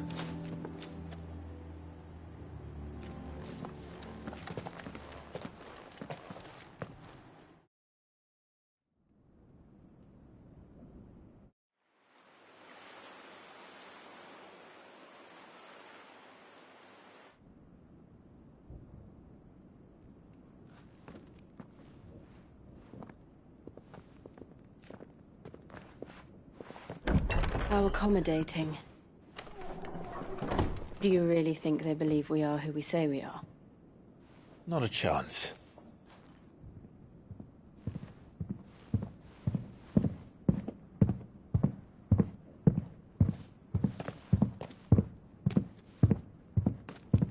Right, I guess. My uncle believes we're imposters here to rob him. And means to string us up himself.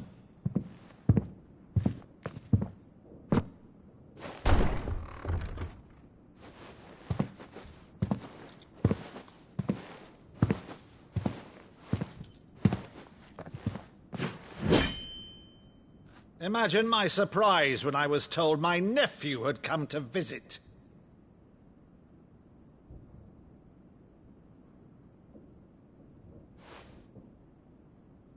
Clive Rosfield died long ago. And for uttering his name here, you shall pay with your tongue!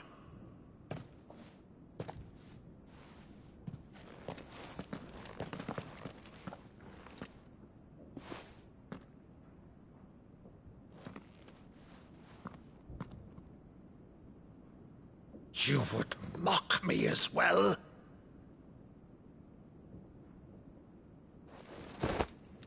It is I, Sir Crandall of Camelot, loyal servant to Her Serene Holiness, Saint Sybil the Unshod. Meadow, thou vile sorcerer, for thy crimes against church and crown, I shall have thy head.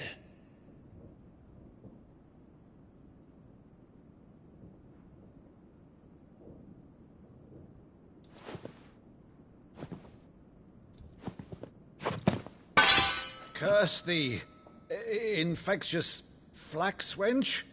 Even in death, must thou plague me still? Very well. I shall open the gates of hell, that thou might see thy charge once more.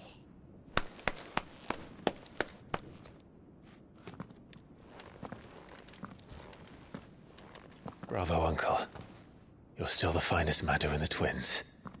Oh, Clive, my dear boy, it's really you.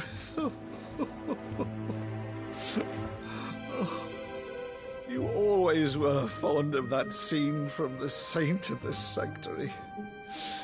Never did let me play Sir Crandall.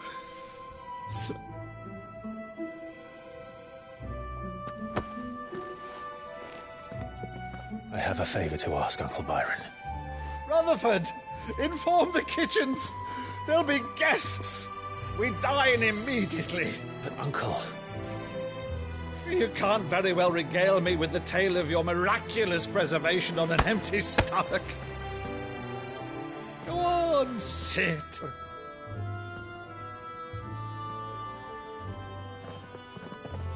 See that you use the good plates, Rutherford.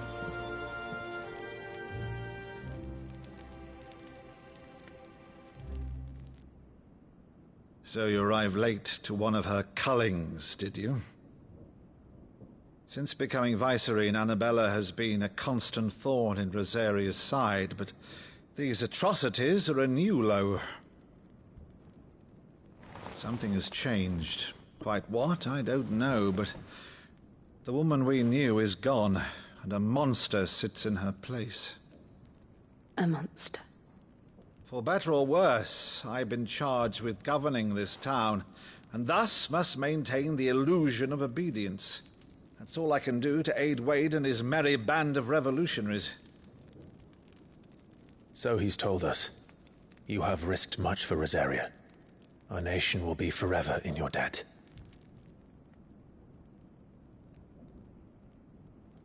It has been 20 years, Clive. The nation your father and your forefathers fought to defend is no more. Perhaps it would be otherwise had I the courage of my brother.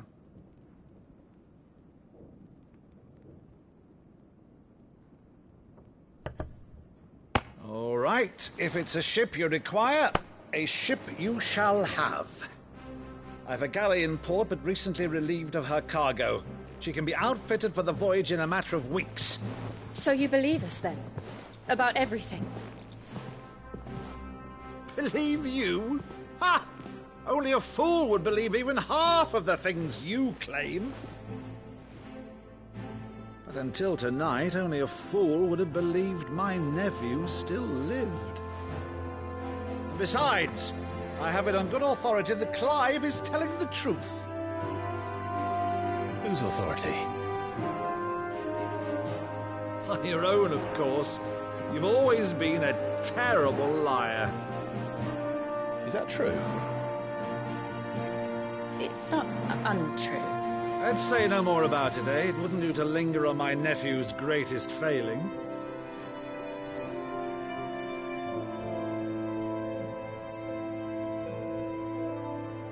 The one thing I cannot believe, though, is all this about you being Sid. You were always such a good boy, but now you're quite the outlaw. Which, if I'm not mistaken, would make me an outlaw's uncle. Right then, who shall we pillage first? Rutherford, fetch me my cutlass. This will be fun.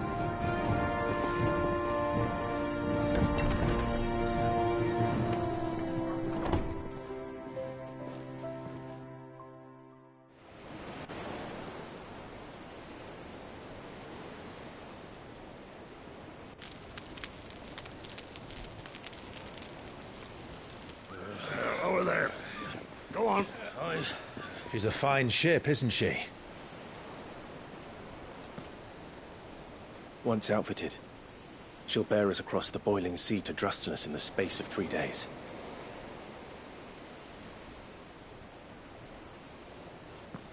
Something on your mind?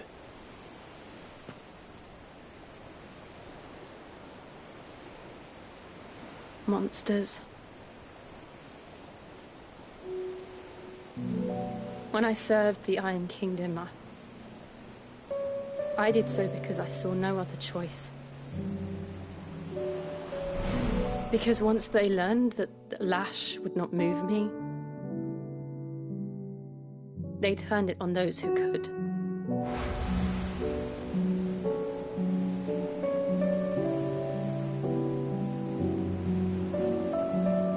so I became their puppet. I let them pull my strings, telling myself it was not my hand that swung the sword, but another's. I removed myself from the truth so I wouldn't feel the pain it caused.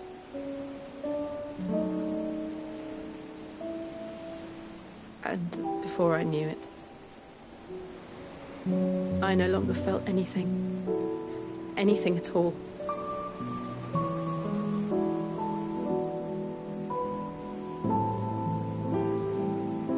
I had become a monster. Jill.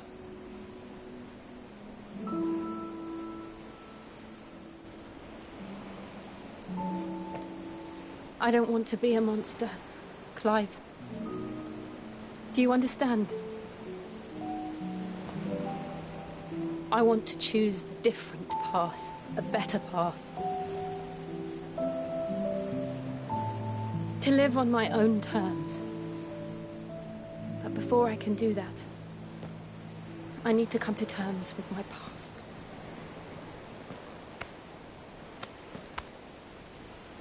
And when you do, I'll be standing there with you, just as you stood with me.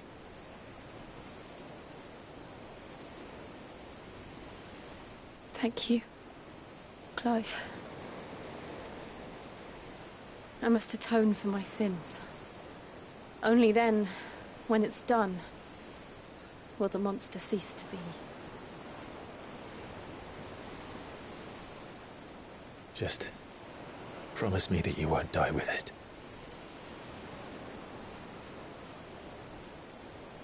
Now, let's get some sleep. The journey back to Benamir is long, and there is much to tell the others.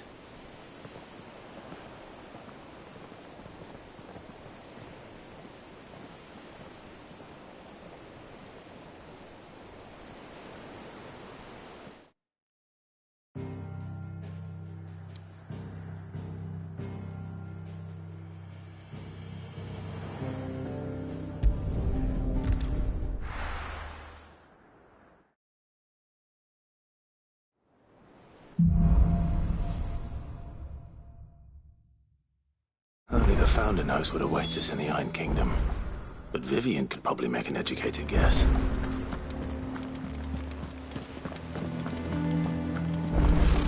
Typical nobles.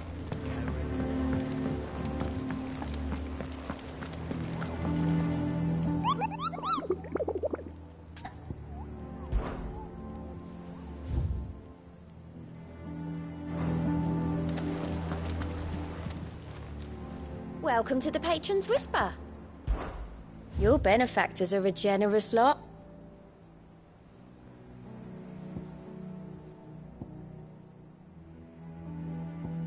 Come again.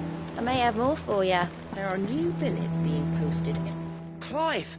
Oh, am I glad to see you? Is something wrong? It's Blackthorn. He ain't himself. And if I'm honest, he ain't been for a while. Normally it only takes a couple of drinks to perk him back up, but not this time. Something's getting him down. And whatever it is, he ain't telling. It's like he's lost his spark, you know? He's barely got enough fire in his belly to get the ump about stuff. But I'm thinking he might if we both bent his ear, because he respects you, innit? So, what do you say? Fine. If you think it will help. I knew you'd understand. But if he doesn't want to talk, we let him be. He'll open up when he's ready. All right. Now, he'll only smell a rat if we both turn up at once. So, I'll go first, and you can meet us at the forge. Wait a bit, then head over when you're ready.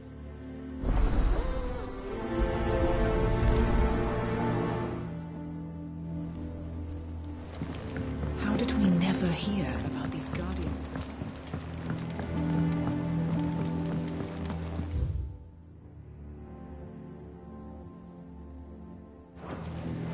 We could have sworn we had a few more.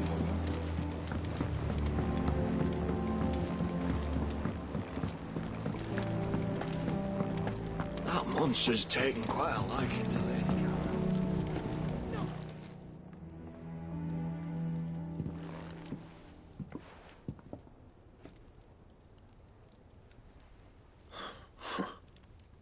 First August, and now you. What are you pair up to? What's it got to do with me? August was worried that something had been weighing on your mind. I thought you might want to talk about it. Did you now? I told you not to stick your nose in my business. What'd you go and do? Clive just wants to help, innit? What's so bad about that? Talk to him. You never know, you might feel better for getting it all out in the open. Please, mate. I'm worried about you. Phil shut you up. It's nothing really. Stupid. Not the sort of thing you bother people about. Why don't you tell us all the same?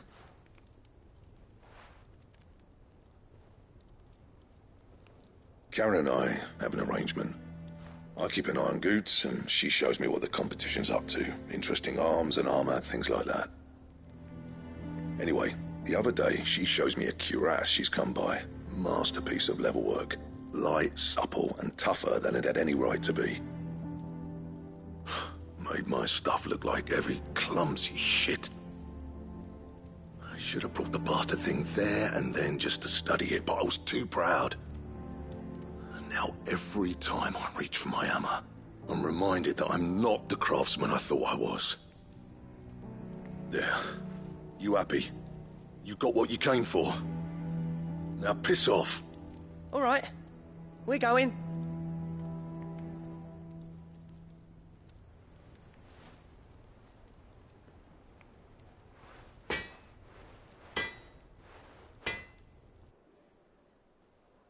I always thought of old Blackthorn as a bit of a force of nature. Like a storm cloud full of hail. Didn't think anything could rattle him. Least of all a stupid piece of leather. Blackthorn's always taken pride in his craft. Questioning it means questioning himself. Something tells me this is only going to get worse. If he has doubts, it will affect his work, which will only add to his problems. We need to nip this in the bud. I couldn't agree more. He said he should have bought that cuirass. Perhaps we should track it down for him. Assuming you're happy to help, that is. Too bloody right I am. Glad to hear it. First things first, then. We need to speak to Karen.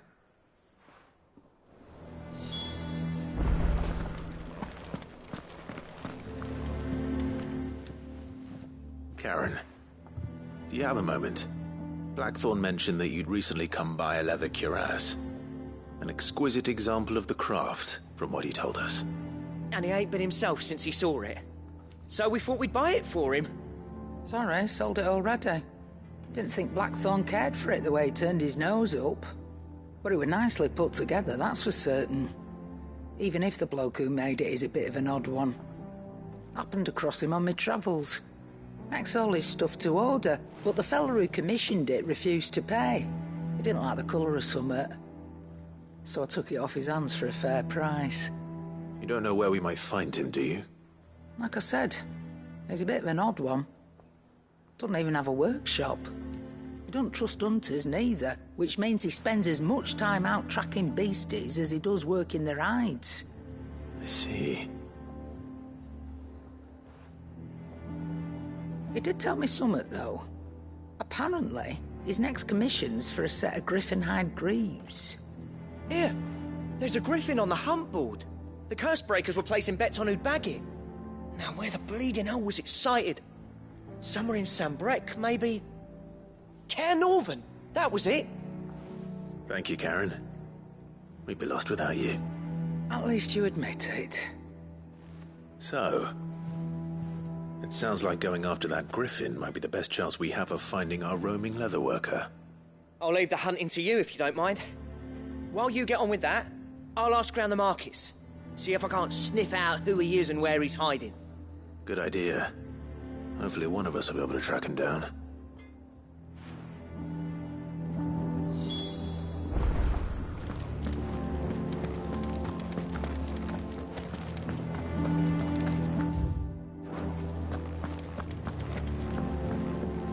Deadlands wouldn't be half as bad with all the bloody dust.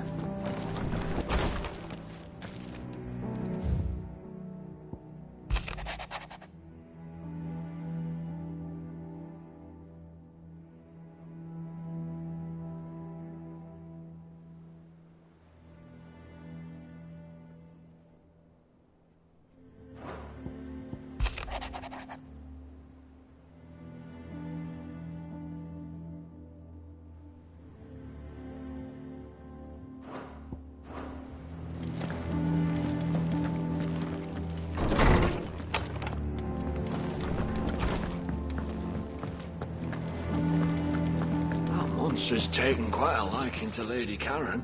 Well, don't just stand there gawping. Going purse weighing you down. You're rubbing me blind, you know.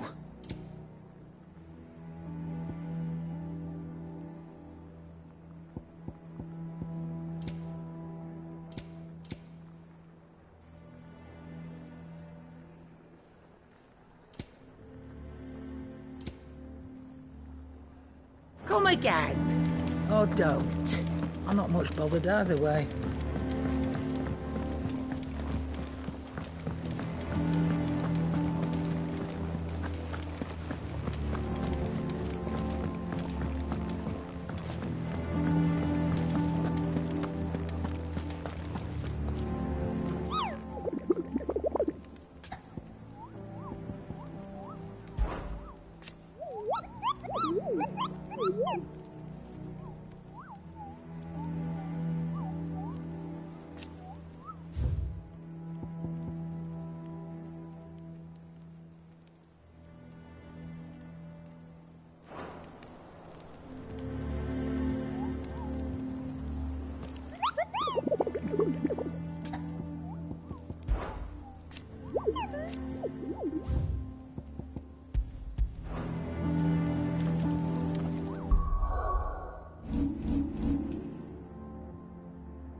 Good day to you, Sid.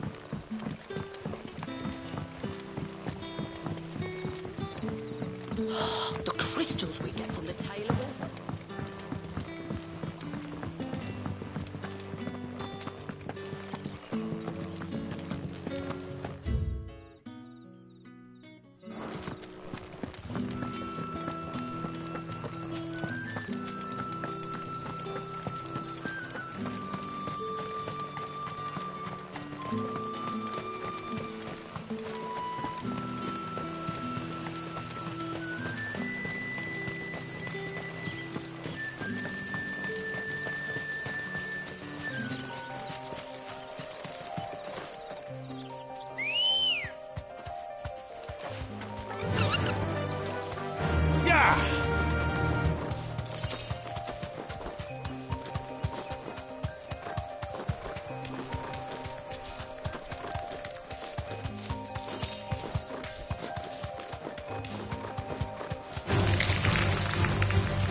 Griffins don't exactly make for easy prey.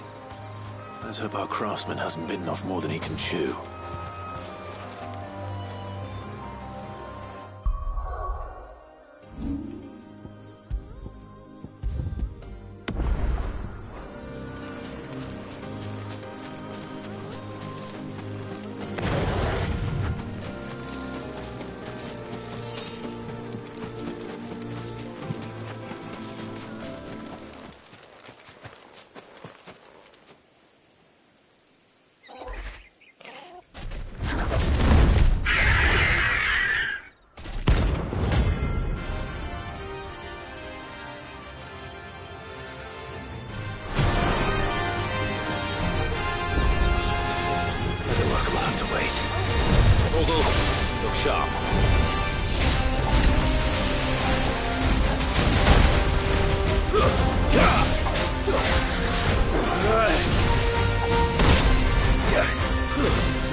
Is something there, boy?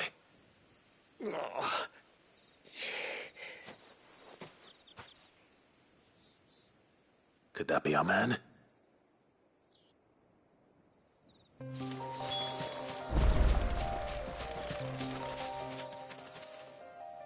Are you all right? Dare say I'll survive. That griffin caught me before I could get an arrow off. Must have lost sight of me in the grass, though. I'd be dead if it hadn't. More likely than not. The name's Camille. I'm a lowly leather worker, if you couldn't tell by the smell of me.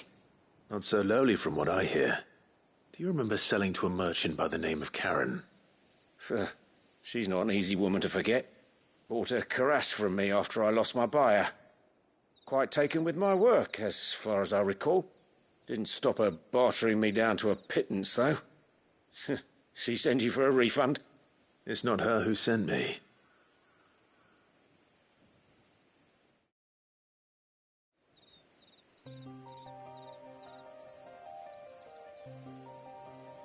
Well, consider me flattered. You should be. He's a master of his art, and not an easy man to impress. Blacksmiths are proud folk. It's a rare thing indeed for one to praise a glorified tanner. And I don't imagine an impressive swordsman like yourself would be getting your steel from any but the best. I'd dearly love to help a fellow craftsman, but... well, actually, I suppose you could give him this.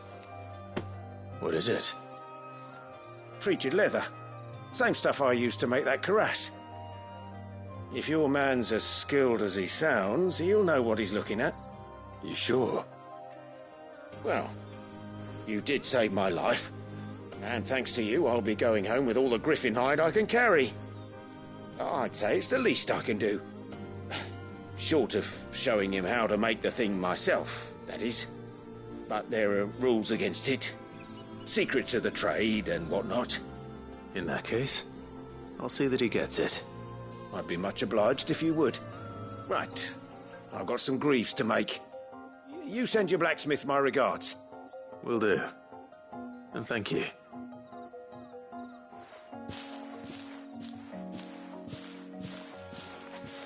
Hopefully this will sweeten Blackthorn's mood.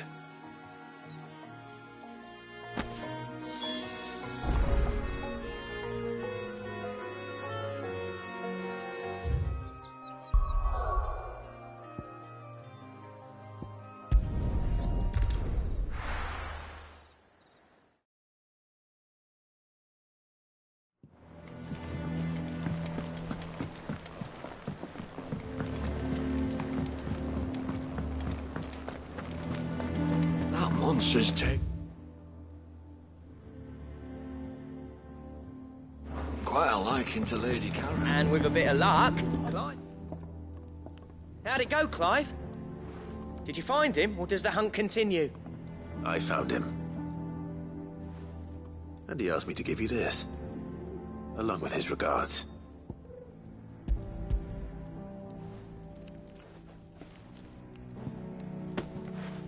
joking.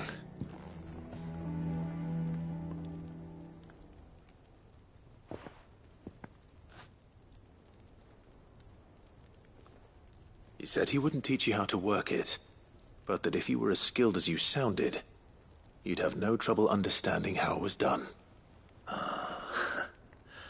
So that's his secret. Crafty bastard. He's layered and cross-grained it. Good few times, too. No wonder it's tough.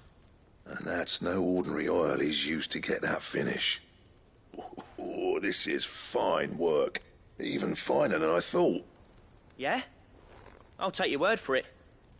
Just looks like leather to me. Still, I'm glad you're happy. Here, Clive. You didn't happen to catch the fella's name, did you? Camille, I believe. I thought as much.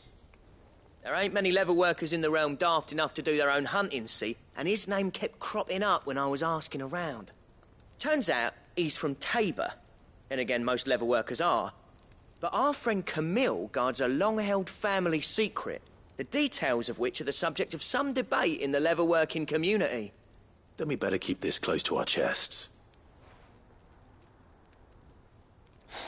Listen, sorry for putting the both of you to all that trouble. Should have kept my moaning to myself. Still, I'm glad you found him. This has cheered me right up. That was the idea. Clive's idea, anyway. He did most of the work. It's good to have you back, Blackthorn. Just don't expect me to go turning out work like this. There's a reason he does his own hunting. He knows exactly what hides to look for. And that's how he gets them to layer up so nicely. And don't get me started on how much oiling this leather would need. But I reckon I can make something about as good. Something a curse breaker will have no trouble caring for. Anyway, enough nattering. I've got work to be getting on with.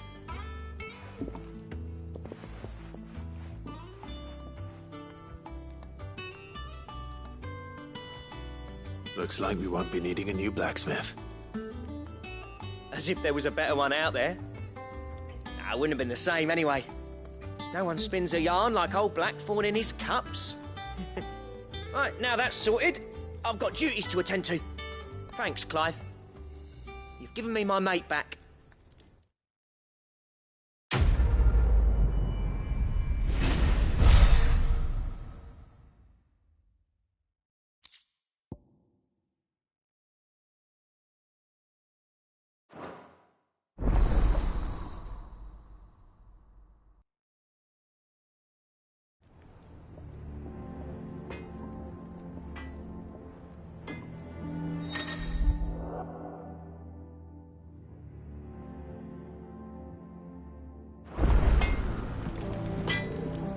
Clive? What's saying for you, dear?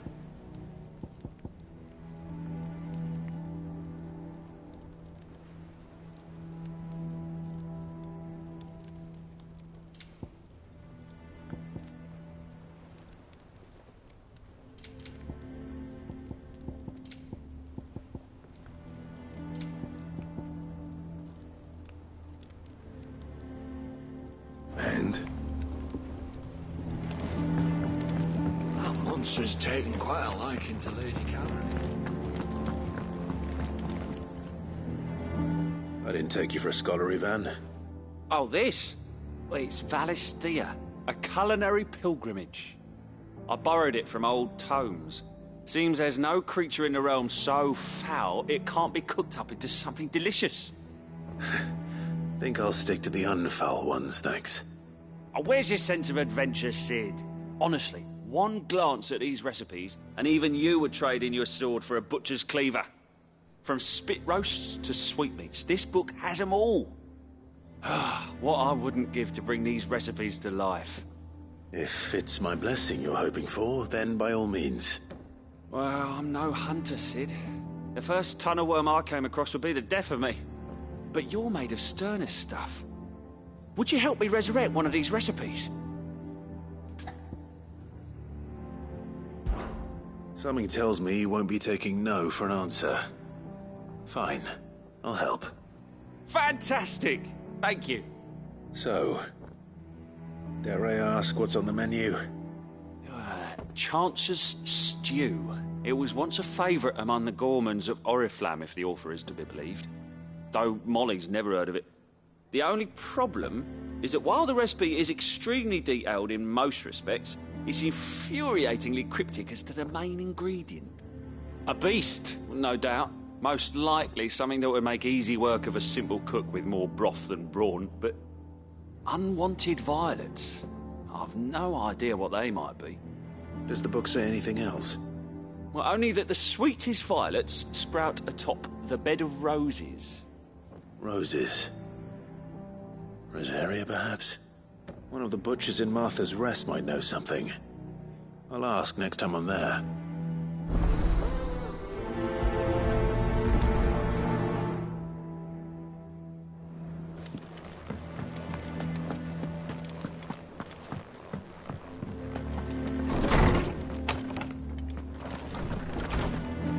Did you come to borrow a book, Sid? Because you can't have this one. Is there something I might assist you with, Clive? I don't believe you've read this particular chapter before. You wish to study the tomes? The door to the shelves shall ever be open.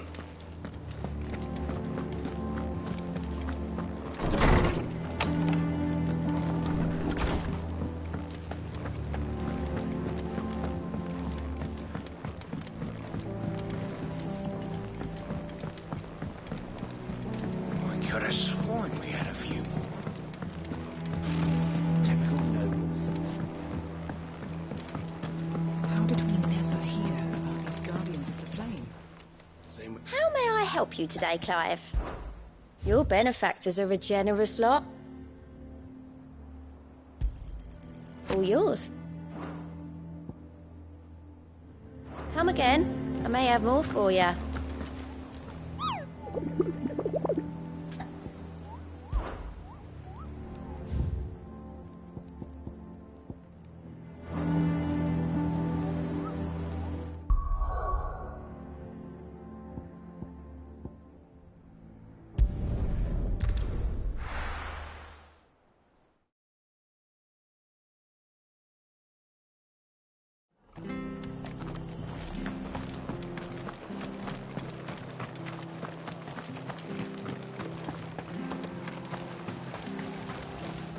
How do?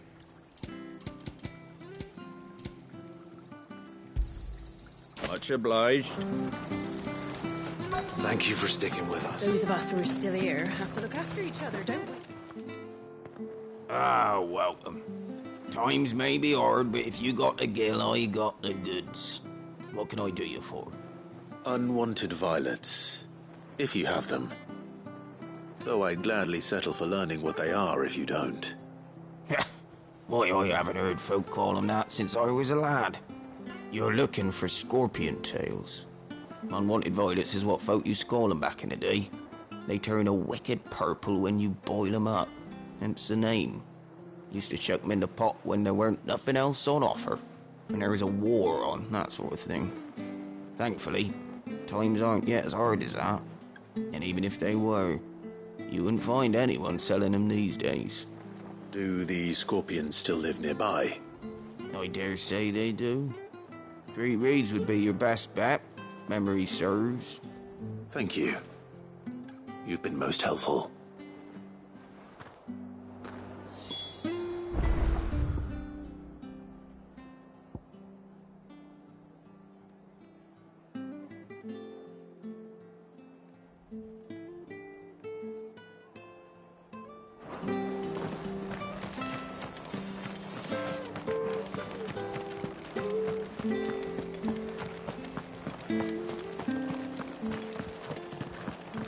Stay sharp. After what the Empire did to Martha. Don't you go causing any trouble now.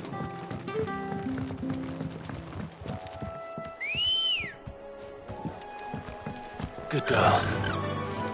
Yeah!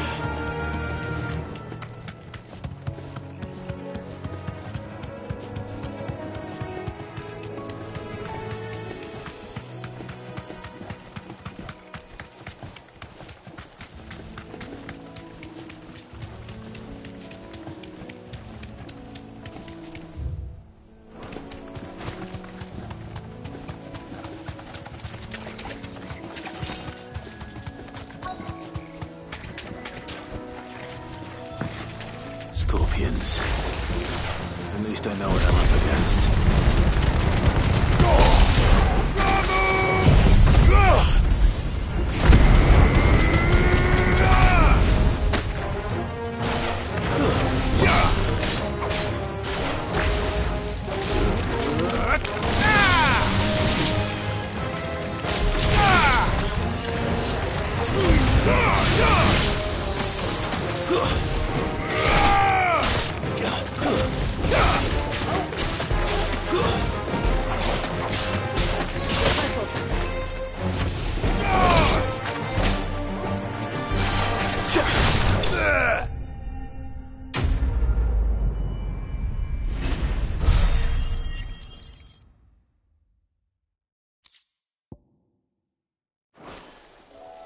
I better get this back to Yvonne before it goes bad.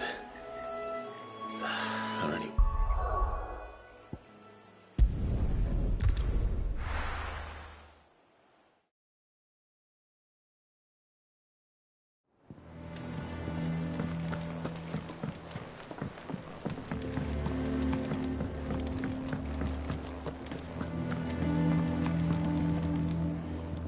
Did you find our mystery ingredient? I did indeed.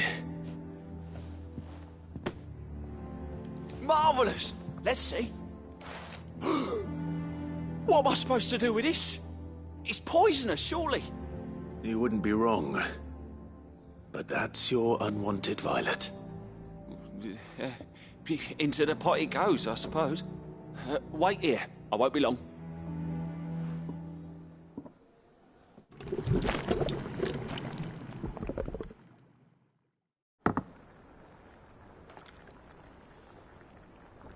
I present Chance's Stew, risen once again from the ashes of obscurity. Grab a spoon, Sid. Let's eat while it's hot. I'm, not hungry. Well, it'll be too late once I've licked the bowl clean. Your loss.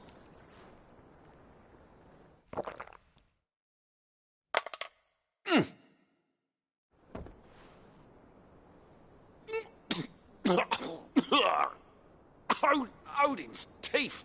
What, the salt on the senses. It's like choking on swamp water. And yet, up through the pungency, there rise complex, meaty notes. It takes a moment to recover from such an onslaught of flavours, but never have I tasted anything so fine. Thank you, Sid. Thank you. You're, welcome. I must share this gift. I won't rest until a steaming bowl of Chance's stew sits before everyone in the hideaway. A single mouthful, and Molly will be breeding scorpions of her own. I'm sure she will.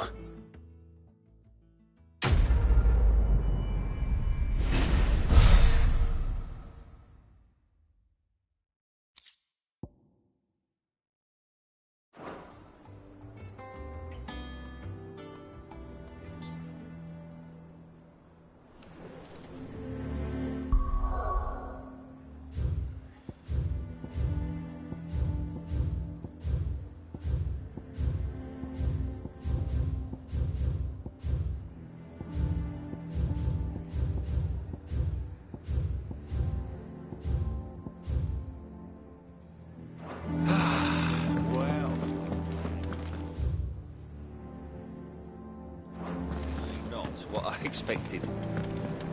I want...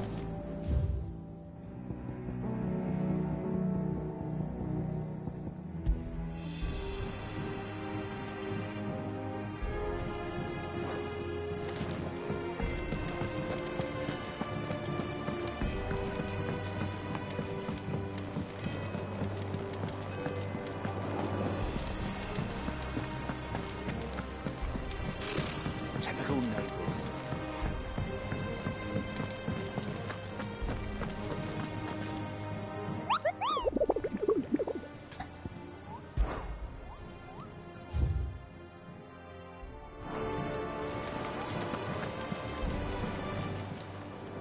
How are you doing?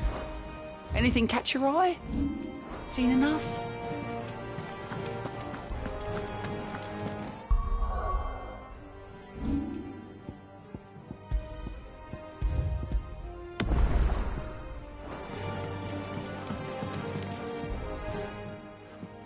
Back again, Lord Rosfield.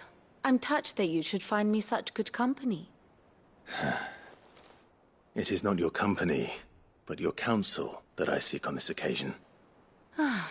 Ever the charmer. What will it be today, then? The Iron Kingdom. I need to know what to expect. You'll soon be setting sail for Drake's Breath, then, I take it. The mother crystal that rises from the boiling sea. There was a time when a true-blooded Rosarian had only to brave the waves to visit it. But then the Ironblood made their move.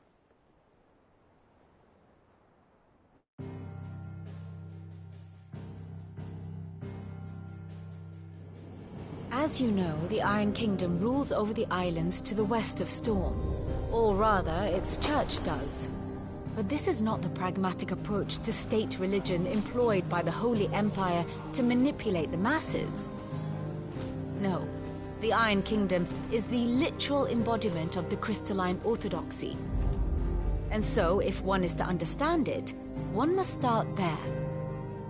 As the name implies, the orthodoxy holds the Mother Crystals sacred, and they do not take kindly to heathens plundering the objects of their worship for the means to fill washtubs and light lamps with frivolous feats of magic.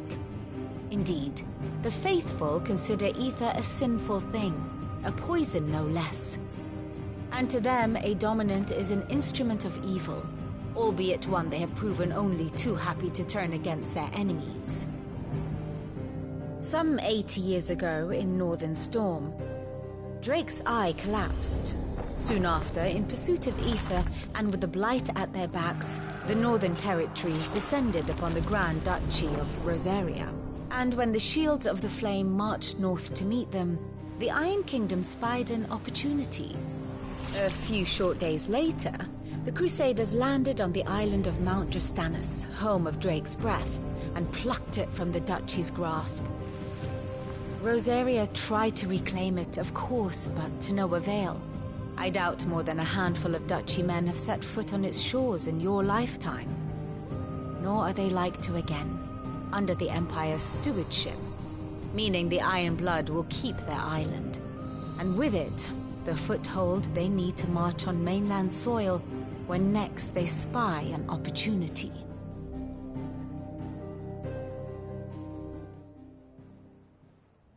The Mother Crystal is both the object of the Iron Blood's worship and their gateway to the continent, making Drostanus the holiest of holy grounds, from which the Orthodox Crusade shall one day sail forth to claim the remaining Mother Crystals, or die trying.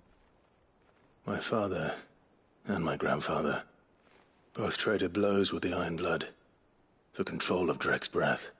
Had things unfolded differently at Phoenix Gate, we would have sent our entire fleet against them.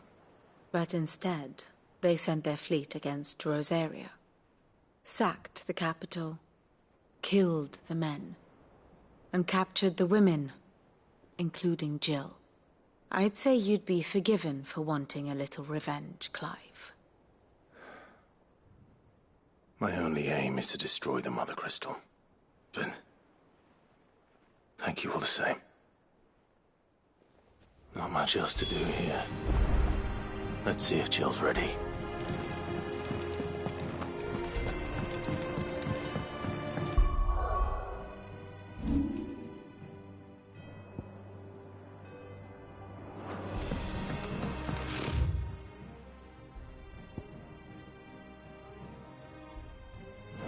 Typical nobles.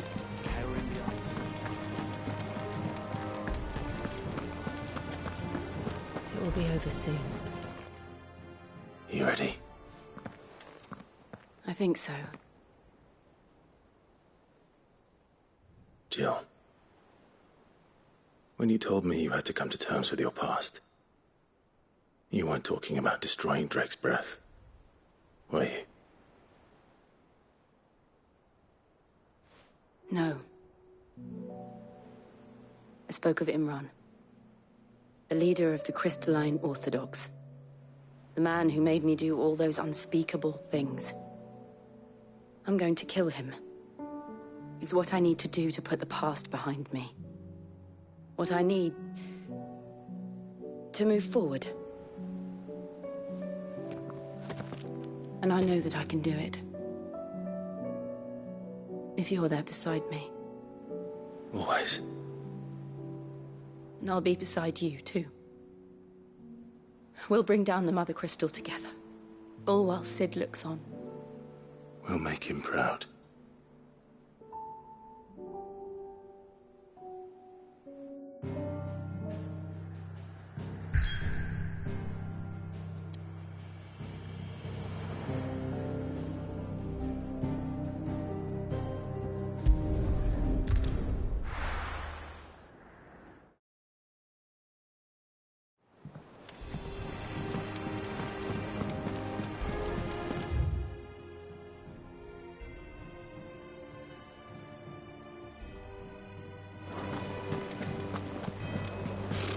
Typical nobles.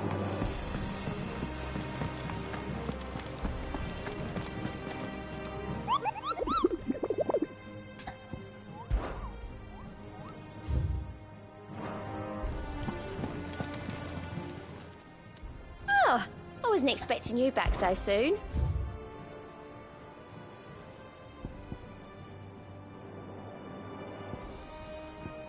Best of luck out there, Sid. Clive! Here you go. Think you can help?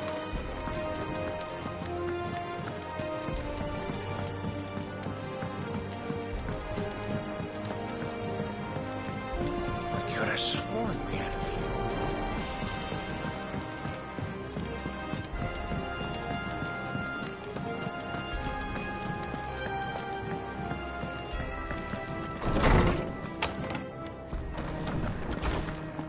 Did you come to borrow a book, Sid? You can't have this one till we... How good it is to see you, Clive. I have a few new notes that might interest you.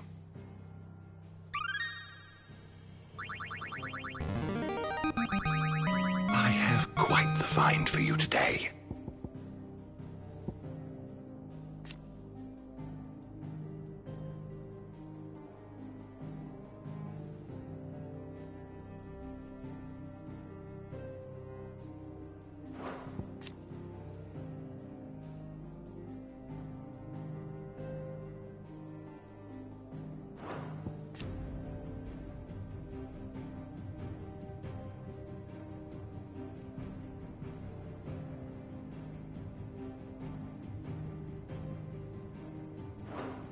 What subject shall we consider today?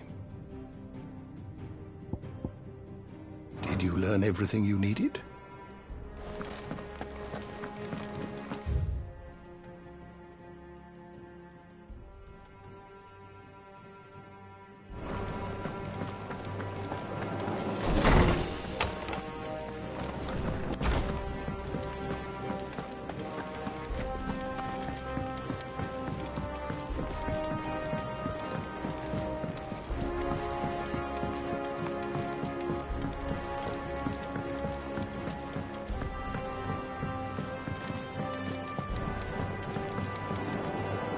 And how may I assist you today? Allow me to educate you.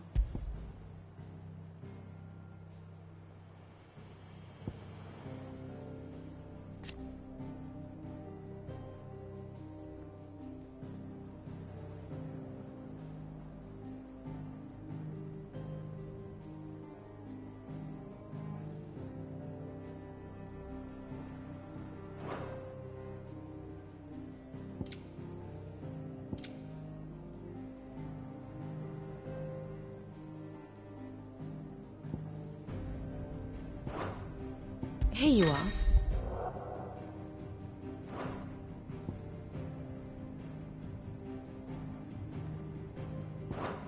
Thus ends today's lesson.